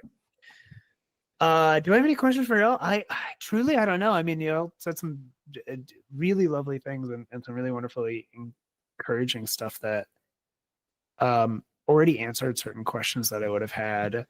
I don't know. There's some tweaking and there's some stuff. I mean, like if I really wanted to get into it, it's like, were there any questions that felt either redundant or clunky? Because I'm always curious about that. The thing I took in actually was that you do I mean, There's some of the stuff that you noticed, like, we had an evolve, and lots of the questions, like, kind of like don't frame in a way that, but like also it's whatever. One of the things I picked up on, you're doing a really good job, regardless of the option that pops up in the sequenced one, of providing real good consistency. Wait, what was the last bit? You cut out for a in the questions that are sequenced, or the parts of the prompts that are sequenced, you're doing a really good job section by section of creating strong consistency, so that no matter what gets picked, your information design. It's one of the reasons why I was like, do we want to give a name to the thing, right? Like, like, do we want to call management, right? Is because I was looking at the way you had written the prompts, and I'm like, oh, these are a whole lot of cool fucking sounding names in here. Are we not going to do that, right? So there's a hidden level of information design, and that's a thing I noticed as a designer that I just want to compliment. Oh, thank you.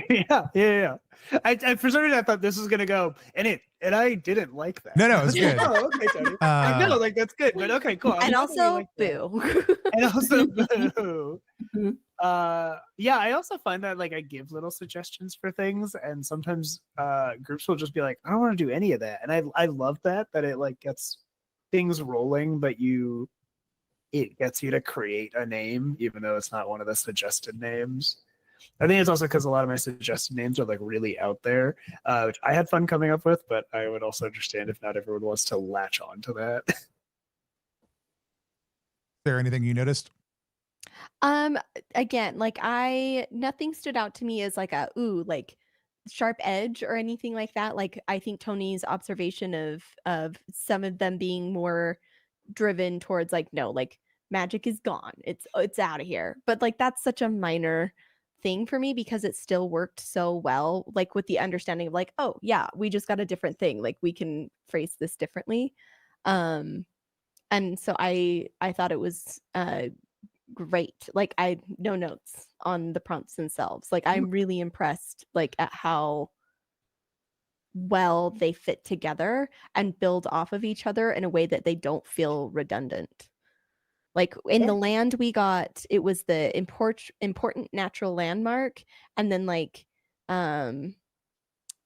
what anomalies in the world are used as landmarks. Like, those, you could in theory say that like those are asking the same questions, but they're very much not.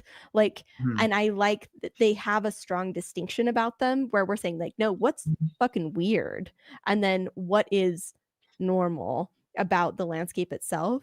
And I like, again, like, it was really cool because those things could stack on each other in a cool way, or they can be two totally separate things. Like, regardless, they flow together really well. Wonderful. I love it. And I like the way you got both of them. There's like, we got the entire land section, and that doesn't always happen, which is fun. And Rue's going to give you all their critical feedback in a document. Part of a work for us. Yeah. I want Rue to be like, this sounds weird. This is awkward. That whole land section is gotta go. And I gotta just tell Rue, it can't go. I'm sorry. We're going to print. Real quick before I melt into a puddle, tell us about that. You guys are going to crowdfunding soon. We're going to crowdfunding in 2 days. In 2 days. The 13th on Thursday. A Land Wants Magic is going live on BackerKit. And we're funding for, I think, a 2-week period. It's about maybe a little bit more than that.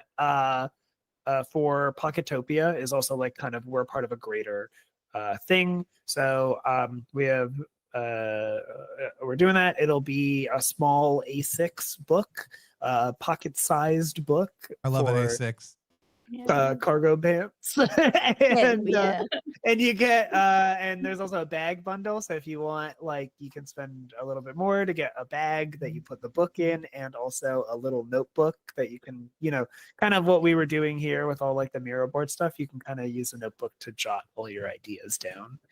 I heard those bags are going to be hand stamped. They are going to be hand stamped. That's a thing that I have promised. And every day I think about, whenever I talk about the hand stamping, it's truly like a Jedi Force ghost of Will Yobst is like shaking their head at me as I've created like not. I don't even think it's that much work, but I'm a fucking idiot. Is what I am. Making It's this stamp. unlimited, folks. Get those orders in. Yeah. I saw Will Yipes this weekend at Game Face Con, and they walked up to me first thing and they said, "Did you see that he is hand stamping all the?" Their immediate conversation. I can't even imagine. Listen, it's a single stamp. My thought was, I make the stamp once. You hand carve the And stamp then- one time. and then it's a stamp, and then I'm just stamping. These words are gonna haunt you in the 11th hour I when have you're to like, tell I myself can't Godspeed. stamp I anymore. have to tell Uh, myself this. May the spirit of Dominic Doretto guide your stamp. May they be Yeah. fast and furious. May they be fast and furious. We if you want to find out more about the game, you can go to ttrpg.link/ALOM game to check it out, to follow the backer kit, get some more information about it, and in 2 days or whenever you watch this, because maybe it's the day after that, right? It's fine. Go ahead, head on over there and go ahead and back the project. Get your own hand stamped bag or just a copy of the book. It's fine. Supporting it at any level or sharing the campaign if you can't fiscally afford to support things because the world is turning into a horrible hellscape out there just a little bit more and more every day. Finding other people who can is always great. We'll hopefully be back for more streams. We do know that Sarah and I are going to work on a Defy the Gods stream with Chris Sellers that we're super excited about. We're actually going to try to make that one a 2-shot so we can give it a little bit of good breathing room. If you haven't gotten to follow that project yet, go search for Hectic Electron over on Blue Sky because I don't have a link readily available. I should fix that. We're going to be playing that. We're going to be starting to stream a little bit more, both our own titles and some other people. We had it really rough last year, but a lot of people, when we went to Gamma a couple weeks ago, were like, we need y'all to stream more because we miss it. And we want you to play our games. And so we're going to try to figure out a better way to make that happen that's more sustainable for everybody. So keep your eyes peeled here. Head on over to that link. And if you want to support everything we do, you can go to plus1exp.com. Specifically, you can check out RPG Zine Club, where we put out 2 new games every month, 1 adventure and 1 story game. You already heard us talk about it. Exquisite Biome is finally getting a physical print. If you like world building games, check it out. Those, I believe, are now up on the site. If they aren't, they will be by tomorrow morning as a standalone purchase. Or if you sign up for Zine Club anytime this month, you'll get it at the best price possible. Alongside that, we have Richard Ruane's Cliff Cove Mysteries that is coming out this month. Also, it was a Kickstarter that was done as a microzine, but we recompiled them all into a full A5 book. We're also testing things out with Print Ninja. So we got a new printing source that we tried out their new domestic process and a few other things. What else? City Beards is still slow funding over on our website. Also, you can check that out while you're over there. And I think City Beards gives you, it's on discount right now. I think there's a discount code floating around. Message me later. I'll give you the discount code. If you message me, I'll give you a discount code, even if there's not one, probably. With all that said, we don't have a good way to end these streams at this point. We're not interested in figuring one out. We're just going to wave at the camera until I take us off We hope you air. enjoy your pizza. Bye, everybody. Whoa.